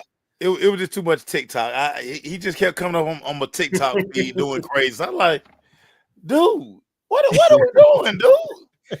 He's different. He's unique, but he's definitely unique, Doc. But he's a baller, and I think that's actually going to hurt the Sixers a lot more right now with him being out than what Joel Embiid has given him so far this year. But because he right here averaging 20 when he out there on the floor, that's crazy. He's balling. Okay, and you told us, Doc. You said it. No, I mean, I'm biased, my Duke guys, but he was one I definitely believed in that was going to translate well to the league. So now, Doc, I know it's the industry. Guys get the first opinion, second opinion. Oh, I need another opinion. Does that offend you guys in any way, or is that just par for the course in the industry? Especially the third opinion. I mean, I understand. I know you talked about the second before, Doc, but the third and fourth opinion. No, I mean it's part of the industry. I mean, in this, if we're talking about David Montgomery in this case, it's trying to get an opinion that's going to get him back out on the field this season. So he truly may look for 8 or 9 opinions to find someone that's gonna. That's the one. That's the one. We going with that one. We're gonna send this to Detroit, man. We send this to Detroit. Yeah. Go ahead. So it's not uncommon, and again, in the world we live in, and agents, and there's so much politics, honestly, which has driven a lot of sports medicine doctors a little bit away from coverage because there's so much litigation and liability in it, and you're not really getting compensated, and you got agents running the show and seeing a bunch of guys, and you're worried if you don't do what they want, then you could have a lawsuit on your hands. So I mean, it's not all glamorous being a doctor at the pro team level for some of these guys. So yeah, I don't think anyone is ever concerned or offended getting multiple opinions because you kind of want to make sure everyone's on the same page and in agreement, especially with someone of whatever caliber or level that is. And I mean, today alone, just in my humble practice, I mean, I had both. I had someone that came to see me for a second opinion on a knee. And then I had a patient that I saw who tore his ACL, but it's kind of like he's a high school kid, and him and his mom didn't really, I feel like, want to accept the news and kind of want to go like talk to another doctor. And I was like, no, please go talk to another doctor. They're going to tell you that your ACL and your meniscus is torn. And if you want to play sports again, you need to have it fixed. But sometimes you need to hear it from multiple people for it to really sink in. And I don't think there's anything wrong with that. So you don't be petty sometimes. Like, go ahead. I mean, I got your money anyway, so it's cool. You don't be I'll be petty, dog. no, it's not like that. I mean, oh, you got Kaiser, yeah. I mean, you good. All right, but That would be me. check his chart. yeah, right. yeah. No, but yeah, that's I just always wonder that. And like I said, this is the first time I've kind of heard a third opinion, and I understand he's trying to get out there. So Yeah. hey, like I said, Doc, you never know, man. If this go viral, then you might be getting a call. Yeah. Who is that? You know, so we're going to see Dr. Fowler in Atlanta. Get his hey, real quick, Doc, I gotta give it to you. Doc told me when I either strained or strained my calf muscle, he said it might be partially torn. He said 3 to 6 weeks. And I've been able to walk on it, sometimes it'll give me a little pain, whatever, but yeah, it's healing nicely, Doc. Okay. That makes me happy. So. Yeah, like I said, I need to hit up Christian. Hey, y'all need Doc know what he's talking about, man. So shout out to Doc. Well, Doc, we appreciate you, man, and appreciate that info. But it is now time to become enemies, I guess. Yeah. Doc, it's time for the picks. And this week is only a few games that I think we disagreed on. It's 2 that we all agreed on, and you know what? We'll get that out the way. And the first one was the Chargers. I'm sorry, not Chargers. The Philadelphia Washington. We all put Philly on that one. Doc, knowing that Washington is your team, is this some type of reverse psychology? Yeah, I mean, I did the same thing when they played in Philly, and I picked Philly. I think they have a slightly better chance playing at home. Yeah. That being said, I think Philly's playing even better than they were when we faced them, whenever that was 5 weeks ago, 6 weeks ago. So even with their internal drama. So, I mean, I fully expect Philly to win. Of course, I'm rooting for Washington and be a huge, step towards the playoffs if they win. So I'd love for them to prove me wrong, and I'm happy to take the L in our picks if they want to go out and prove me wrong. So yeah, I don't mind trying to throw a little reverse jinx or reverse psychology out there. I think they'll be competitive. I still think obviously Philly's a better team. I'd like to think it'll be a close game, but okay. And then the other game is I think I was scared to pick Washington, but I think it reminded me of last year when Washington went and they beat Philly in Washington. They just kept running the ball, and so when Philly was hot too. So it kind of reminds me of that. Well, Mace, the Pitt Baltimore game, that's a big matchup. All of us went with Baltimore. Why did you go with Baltimore instead of Pitt?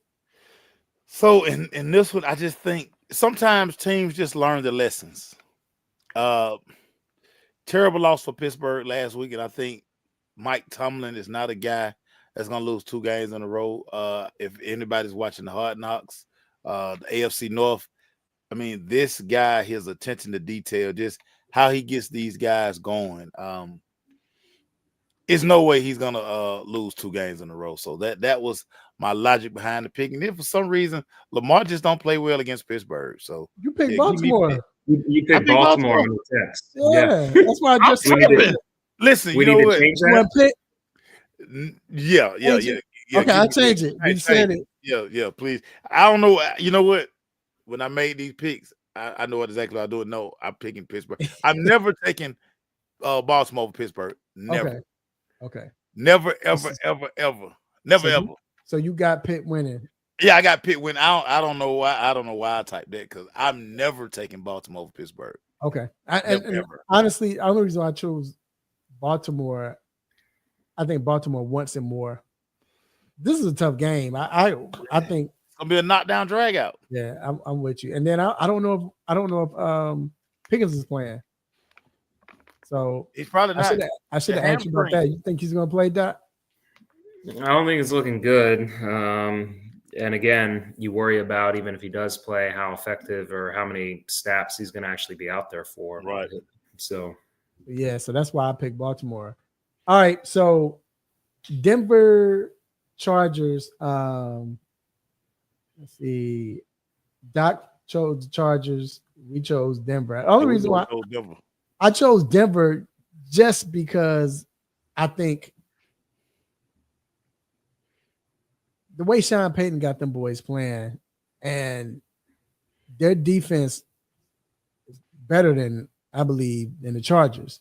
Now, I do trust Herbert more than I trust Bo Nix, but I trust Sutton and them other guys more than I trust Quentin and all the other receivers, So, I think you start to notice the fact that they lost Dobbins, which who would have thought we'd be saying this, but the fact that they lost Dobbins, that hurt them. They don't have that constant running game, that consistent running game, I should say. So it's just I can rely on Denver's defense more. And I just think Denver, believe it or not, at this juncture has more playmakers than LA Chargers. So that's why I went Denver. Man, Herbert kind of beat up to a little bit. Herbert, Yeah, right. Stay hurt. But it's just, he stay hurt. But he's gonna play, but he's hurt. And then Doc, I'm gonna let you go Houston KC. yeah, I mean, I went KC. I mean, both teams have had a somewhat of a knack for winning close games. Obviously, KC has won a lot more than Houston, but Houston seems to have won a lot of ugly, close games late as well. I picked KC with the assumption that Mahomes is going to play. If he doesn't play, I'm not going to change my pick now, but I would probably feel a lot stronger about Houston winning. I think it's going to be an ugly game and a low scoring game because take the under. Neither offense has been consistent, in my opinion, throughout the year.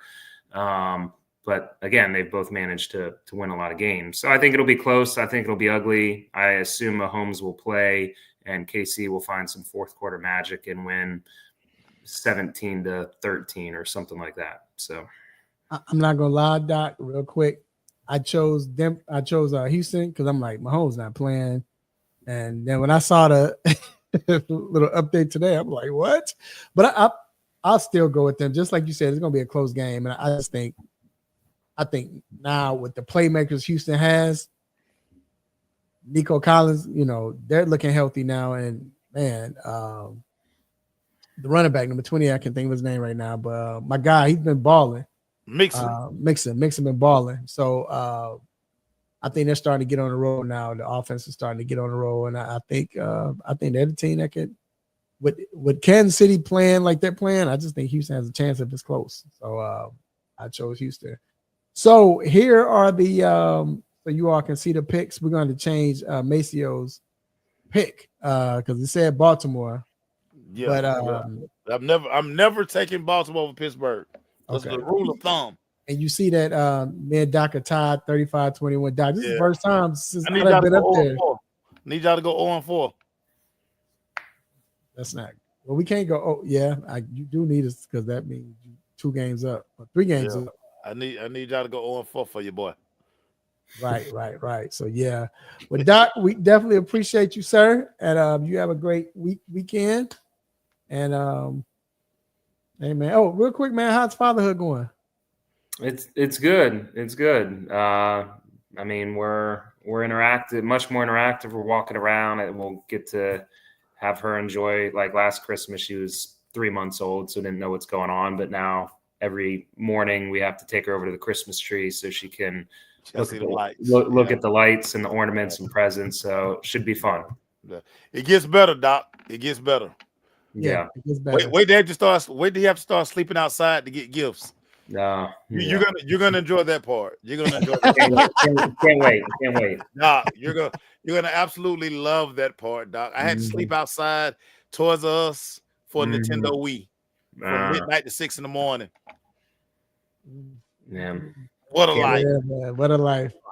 Can't All wait. right, Doc. We definitely appreciate you, man. And we'll see you. All right, We'll fellas. see you week after next. Okay. All right, And Merry Doc. Christmas, man. Merry Yeah. Christmas. Merry Christmas, Doc. Merry Christmas, guys. All right. All right, Mace. I can't wait the Doc experience. Oh, yeah, I can't wait till you experience all that. Yeah, I can't believe shit. Is there anything else you want? No. I gotta have that, Daddy. Yep. Gotta have that. He gonna be like, man, and she the only one too? She the only daughter? Oh yeah. Baby girl? He's first? Yeah. Oh, he's in trouble. Yes, he's in trouble. Trouble. All right, man. With just NBA, bro. We kind of talked about it with the NBA Cup. You say you do like it. Yeah, I enjoyed it. Like I just we had got so used to caring about basketball Christmas Day. Like that's when we started paying attention to the NBA. And then really after All-Star break, then you really tuned in. But the NBA Cup, I mean, it gives it a little juice. Like I've enjoyed it. I last 2 years, I've enjoyed. I think they make it a destination type thing. They gave it like a lot of Hollywood flatter shit, red carpet. I mean, I enjoyed it. I mean, then it made it sweeter because the Hawks were in it. So I mean, hey, yeah, it was good. It was competitive. I mean, it seemed like it'd be funny because how they do it, they'll have NBA Cup games. Yeah, like when they first start, like they'll have a game Wednesday, then they'll play regular games till next Tuesday. It'll be an NBA Cup game. But every time it's an NBA Cup game, you can tell because they play. I don't know if the floor get them or they thinking about the money, but it's so much competitive. And Giannis said that's $500K gone already. So it's going on diapers. Yeah, bro. It's like that's crazy. It's yep. So, but I thought it was good. All of them at the blackjack table. Red. Yeah, that's some easy money. Just some money to play with, dog. Yeah, I'll be on that too. Be nice. So I want to go over this this all-star format. Yeah. Little goofy. Yeah. So with this all-star format, how it goes is, so there's still 24 NBA all-stars. They're gonna pick East West like they do, but this time they're gonna pick. It's gonna be divided evenly to 3 8-player teams. Right.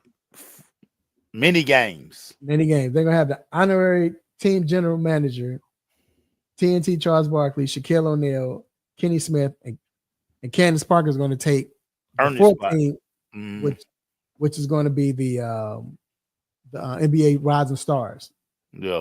So whoever wins that challenge, they do. Is going to be able to compete with them. So Barkley, O'Neal, Smith, they'll draft their team, and then, like I said, Candace will get her team, whatever. Here's the thing. So now it goes, you got 4 teams. So 2 teams will meet in one semifinal. You got game 1, then game 2. And then the winner of game 1 play the winner of game 1 and game 2. Mace, how do you feel about this? Because I'm not going to lie, man. When I first read it, I didn't like it. And I think the winner, whoever scores 40 points in the games win. Yeah. That's how they win. Yeah. I didn't like it, bro, in the beginning. I'm not gonna lie. I didn't like the NBA All-Star format. It's like, cause you know what it is? I'm get off my man. My lawn. I like it better. Just East and West compete. Right. Just play, dog, for pride. But players don't want to get hurt or anything like that. So what's your take on it? Do you get it? Do you like it? I mean, let me watch it. What? I mean, of course we're gonna watch. I mean, you want to see. Yeah, first time. It's been such a knock on the fact that it just shirts and skins up and down the floor. Nobody's playing no defense. So I think they're trying to add just a little bit of competitiveness to it. Okay, we break everybody up, and then these guys. I think that's why they're trying to do this. I don't know how it's gonna shake out. Like But I think they had to do something because the last couple of All-Star games, I mean, like the score, you thinking the score gonna be 215 to 210. Right. The way these guys, I mean, they just running up and down for No alley-oop, defense. shooting threes. You just like, I mean, it's no excitement because again, we came from an era where these games were competitive, and you would always remember they play around for like 3 quarters. But that fourth quarter, Yeah, it was. all the dogs, and it got competitive. And we hadn't had that in a long time. So I just think this is the NBA. I think this is Adam Silver one more time saying, hey, look, we got to find a way to fix this because there's no doubt that NBA viewership is way down. Like nobody's watching the NBA. Well, somebody's watching it, but it's not the sport that it used to be for whatever reason. So I think this is them trying to just tweak ways to, I mean, we got to generate some interest somewhere because, I mean, think about it. All-Star game will come on, you just like, I mean, even All-Star weekend. Remember how we used to be excited for All-Star weekend? You wouldn't even get excited because the dunk. Yeah. It's time to just eliminate the dunk contest. Yeah. It is awful. Awful. So, it's just one of those things. I mean, it's Adam Silver trying to find a way to, okay, maybe they'll tune in and give this a try. Then if this don't work, we're just back to the drawing board. But we can't keep doing these 230 to 215 games. We can't keep doing it. Well, like I said, what to me was changed about the All-Star game, I've always said this, is the fact that it's the All-Stars. It's not about the All-Stars anymore. When you, and I understand they don't do it, but that's the problem. They don't want to compete and be in a dunk contest. Yeah. And you had in the three-point contest, nobody wants to see a 9 3-point shooter shoot threes, but that's the best. That's the best event right now. But remember, because you have, for the most part, your best shooters, and usually your best shooters are all-stars. So, But I remember when Jordan was competing in the all-star. No, he didn't do well, but he was an all-star. It was about the all-stars. The dunk contest was about the all-stars. Not finding these dudes who only flying in for Friday, and then they're gonna be out. Yeah. I mean, like it was cool to see what's little homie always get signed in a 10-day contract. McClung, who keep winning dunk contest. Yeah. Like it's cool to see that, but at the same time, just imagine if you got to see John Morant. Who else is in an all-star game, or you think is an all-star I could dunk? Any of these young guys that can get up and dunk in an all-star game, or that's known for that. That's a superstar type. We will watch it because you know nobody's gonna miss a dunk. It's gonna be some good dunks. And remember, now they have it where it's, I mean, maybe thank God, but now they have it where it's only four contestants. Remember back in the day, there was like 8 of them. Yeah, maybe. But it was good though. Still, you had 3 rounds. It was still good. But like you said, it was all-stars. It was all-stars. It wasn't just guys. They, like I say, we flying these dudes. I mean, they're around here talking about let's find internet dunkers to come in and compete. Like, what are we do that in the summertime? But but that's the thing. So if the All-Star is not going to compete in the dunk contest, they'll do 3-point because that's what 3 points is all about, 3 points. But they're not going to compete in the dunk contest, or don't want to compete because they're scared they might lose, and they're scared they might get embarrassed, whatever. Yeah. And why would you think they would want to compete in an All-Star game? It goes hand in hand. Right. Yeah. And I don't like it. Yeah, I don't like it, but but like you said, it's something different. Let's see how it goes. I know they're trying, but I mean, I just don't like the non-defense. I don't like that. That's the stuff I don't like, bro. I don't like. I'm gonna tell you, it's 2 players who's gonna compete every game, every All-Star. The number 1 is Giannis. Giannis be playing like he about to win 500,000. Yeah. Giannis always gonna compete, and LeBron's gonna compete as well. They always compete. But I mean, we talk about the time when Kobe got his nose, did got it broken Yeah, caught the elbow. by D Wade in the Yeah. All-Star game. I'm not saying I don't want that to happen, but it's just competing. I remember when Kobe was getting mad at LeBron, like they was him and Carmelo when LeBron would take the last shot Yeah, in the like, All-Star shoot it. game, and it was like, you got to shoot that. Gotta shoot that, dog. Yeah. But I don't know. But like I said, we'll see how it goes, man. I don't know. I think Trae Young he's a competitor, but he's probably gonna follow everybody else. But I think Trae Young's getting in this year. Should. He should be starting this year. Yeah, he should. It's I mean, it's finally his time. It's like, okay, y'all done found all these ways to keep him out. You can't keep him out this year. Just can't keep him out. I mean, he's done everything that a superstar. I mean, he should have already been in, but he should be voted a starter this year. Right. Should be. All right, man. So I gotta ask you, we gotta close it out. You know how we do. What is that one athlete? And we can do each sport if you got each sport. We start with NBA. What is that one NBA player or athlete that you thought that was supposedly he was good, superstar, whatever, or a star? You know what I'm saying? He was good. Everybody raved about him, but you was like, yo, this joker is not that good. Even though the stats and the status said otherwise. The stats show he's good. Status shows he or she are good. They're good, but you like, this joker is not that good. Who was that person for you? You gonna really laugh at this? You're gonna be like, hey, come on, dog. You tripping. Okay. Dude. John Stockton. Just never got it. I just never got it. I mean, tough guy. It was nothing about just nothing about him. He assists and points. That's like, look at him. Like, man, look at him. Oh. Like, J Kidd used to abuse. I mean, guys used to abuse Stock, but points, assists. I mean, he would D you up too, but he never did it for me. That would just be.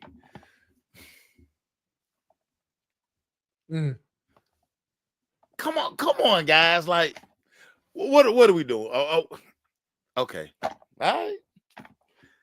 I wouldn't even talk about it no more. It got so bad for me with Stock. I like. Wow. I don't start them alone. I don't care. Pick and roll. I don't care.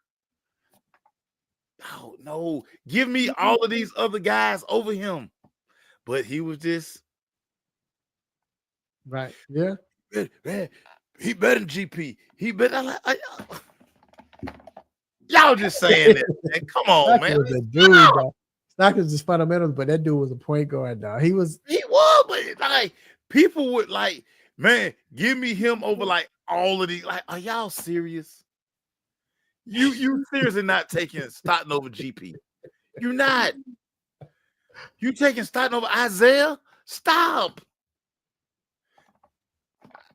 Yeah, man. How many fights I almost got into about that right now. So that's always just been one of me. Like, I don't get it. Yeah, I mean, okay, I guess. And and GP is was one of my favorite players, but I would probably take Stockton at the start of my team. Stockton gonna make the right play. He's gonna get his players involved. He's gonna hit a jumper if you need him to, but he's gonna make sure the offense runs. And one thing about Stockton, he don't get enough credit for it. He was a great defender. Great defender. That's why when you look at, and no just to Trae or anybody that's young, but that's why you look at these short guys. Like, yo, Stockton was like, and just because you short don't mean you got to D somebody up.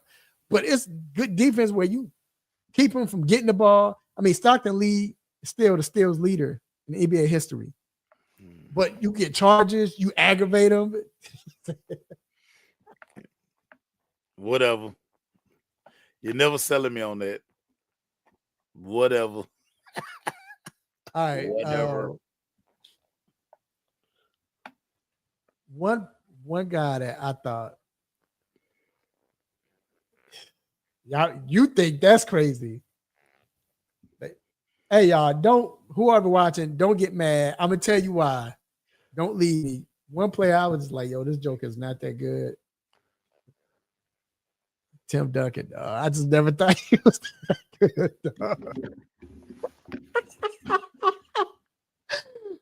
Probably the same way. I mean, the fundamentals, but it was just like, and it was more watching him. It was more the way he played. It was just like, I mean, like I said, I saw the stats, basically. I saw the stats. I feel you. But it was just like, yo, this dude is not that good. He's not that good. Y'all should be getting him up. Man, a 5-time champion. Hey, not until he retired, I was looking at his stuff like, ooh, this dude is, and maybe because I don't know. Maybe it had something to do with because I was a big David Robinson fan. And when he came in bro, I'm looking at him, and when you're younger, you look at style, you look at, this dude, like we always say, back in the day, in the 90s, because everybody could dribble now, but in the 90s, 80s and 90s, if you had a handle, you was cold. That dude cold because he had handles. It was more style and flair. But Tim Duncan was just so, I'm like, yo, this dude is not that good. He was that guy for me. Look, I know I was tripping now. You know what I'm saying? But back then, I'm just like, yo, this dude, he had a shot. Man, this dude, come on him. He can't jump. Come on, man. Dude is slow. That was me. So I can't get mad at you for Stockton, but I feel. But it's it didn't work for you. It didn't work for me. Yeah, I'm just like, I didn't see it. I'm like, how's this dude? And then, two, I won't lie. During that time, I start working. My work hours was changing. So, you know how you start getting older. So, when you was younger, you made sure you watch every game. Yeah. And I don't care. But when you start getting older and get more responsible, I know it's a game or dog, but I got to do this. I was getting to that point. So I was missing a lot of the game. Like, I didn't watch when they played New Jersey. I didn't watch that series. I couldn't watch it because of my work hours. I was like 20, what was that? 2000 or what? 4, I think 5. I mean, 2003. Then it was 3 when they played. No, 2003. I think they played New Jersey. Yeah. So I was working. I missed a lot of them games, so I didn't watch that series. So I'm looking like, man, come on, Kenya Martin. I know you could D this dude up, but I just didn't think he was. I didn't see that's why when people be like, he the best power forward dog. I'm a stank face. What? Better than Malone? But yeah, so and any football players or any. Yeah, man. So who's a football player like that? So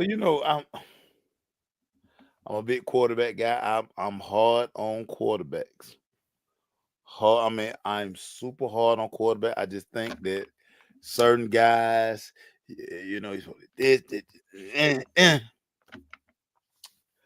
dude, I hate it. I just didn't get it. I ain't get it. College, NFL, Phillip Rivers. What? I didn't. So, and for me, I think it was more or less hated his delivery. He always ran his mouth like he would just talk. That's what I loved about Phillip. Yeah. He wasn't gonna win nothing when they really need you to finally make the play. Couldn't make the play. Could never get your team over the hump. I was like, man, don't bring him up to me. Don't bring him. Do not bring him up to me. I don't want to hear it. I'm like, you can't talk to me about Phillip Rivers. He throwing the ball like a shot put. He can't move. He got on 5 knee braces. He nothing about his game I like. Nothing about his game I like. That was like, y'all can have it. Hey, real quick, if y'all watching, y'all could comment and say which player y'all felt was that player for you, whether it's baseball, basketball, football, college, whatever. But you say Phillip Rivers, huh?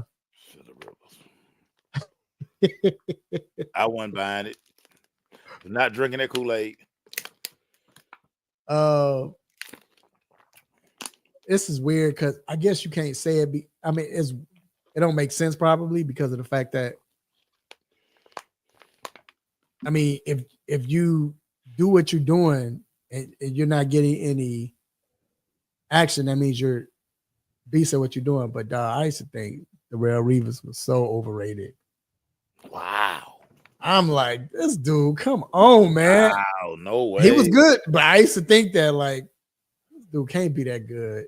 It was more of that, like this dude, he can't be that good. Like, come on now. He can't be that good. I No don't way, Jose. yeah. Another person. Revis was like that. Revis was like that. So I was now I agree and I'll admit I was tripping. You know who else I thought wasn't that good? Believe it or not, dog. Believe it or not. I was tripping.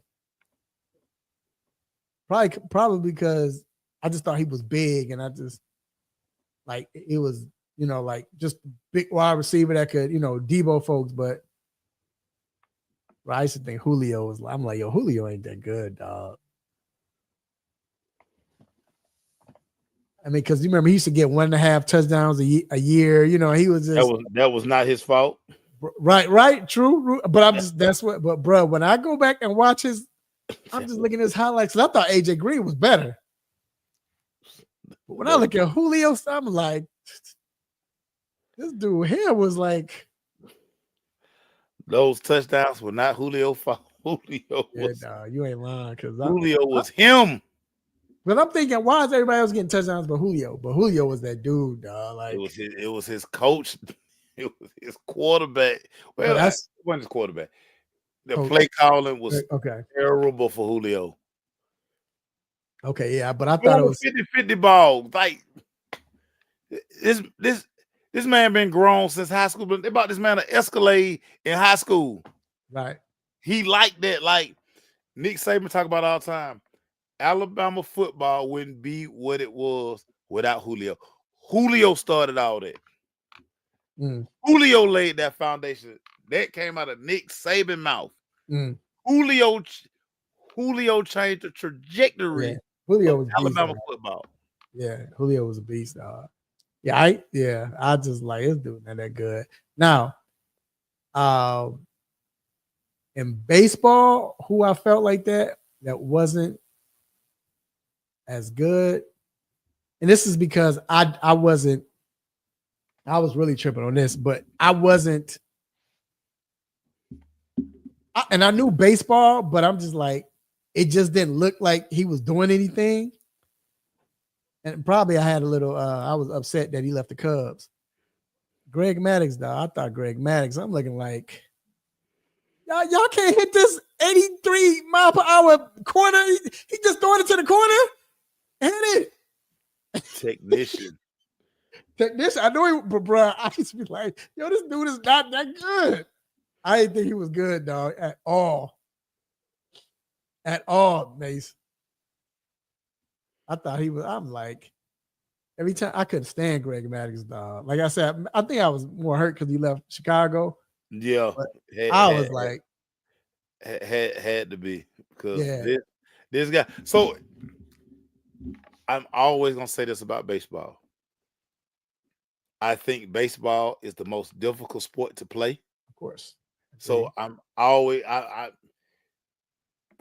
always gonna super respect baseball. So the guys that play 162 games, they out there to hit that curveball, hit that fastball, pitching to hit those spots consistently. Dude, I super love the game of baseball. I fan out on baseball. So in my eyes, those guys can't do no wrong. Can't do no wrong. But saying all that, it's one guy. Saying all that. It's one guy, and I know everybody gonna be like, well, he brought the championship to Atlanta. Whatever. He finally hit a pitch. Finally. David Justice. Wow. And so for me, I think because in that era, we were all young, wild, fast and free. David Justice was like the only pro athlete that you always saw out. Mm. Always saw David Justice out. And I would be Yeah. like, that's why he in a 10-game slump. You know, that joker, he I'm a like, cute too. he was at Dugan's till 3 in the morning. Yep. I know because I was there too. Like, Right. dude, this one I knew David Justice was corny. This is when I knew David Justice was corny. So David Justice messed around and at Dugan's one night. That Dugan's. They just pulled up. He had the Acura, whatever the little sports car looking Acura with the door fly open. Right. Nobody recognized David Justice. Nobody. Like 3 of us, you know, cause we sports guys. David Justice out there. Nobody recognized him. David Justice drove home. He came back about 45 minutes, about an hour later. Pulled up in the big body Benz. Windows down, music blasting. Wow. No, this corny mofo didn't come back in another car. You know what you know why, right? And he a Q. And you know how they are. He won the Q then. He became a Q late. He won the Q then. Mm. This dude was super corny. Mm. And of course, we like, hey, pretty boy. Like if he were, if he played for the Braves, man, we ought to jump him. We ought to jump him. But he would be weird club visions. There go David Justice. We at the short bar. David Justice. That's why he 0 for 30. He was outside too much. He was outside too much. That's funny. Yeah. And I love everything about baseball players, but that right there, he was just ultra corny to me. I was like, this dude is like begging for attention. Like somebody please ask him for his autograph so he can leave, please, because that's what he wants. He wants somebody to recognize him. Please ask him for his autograph.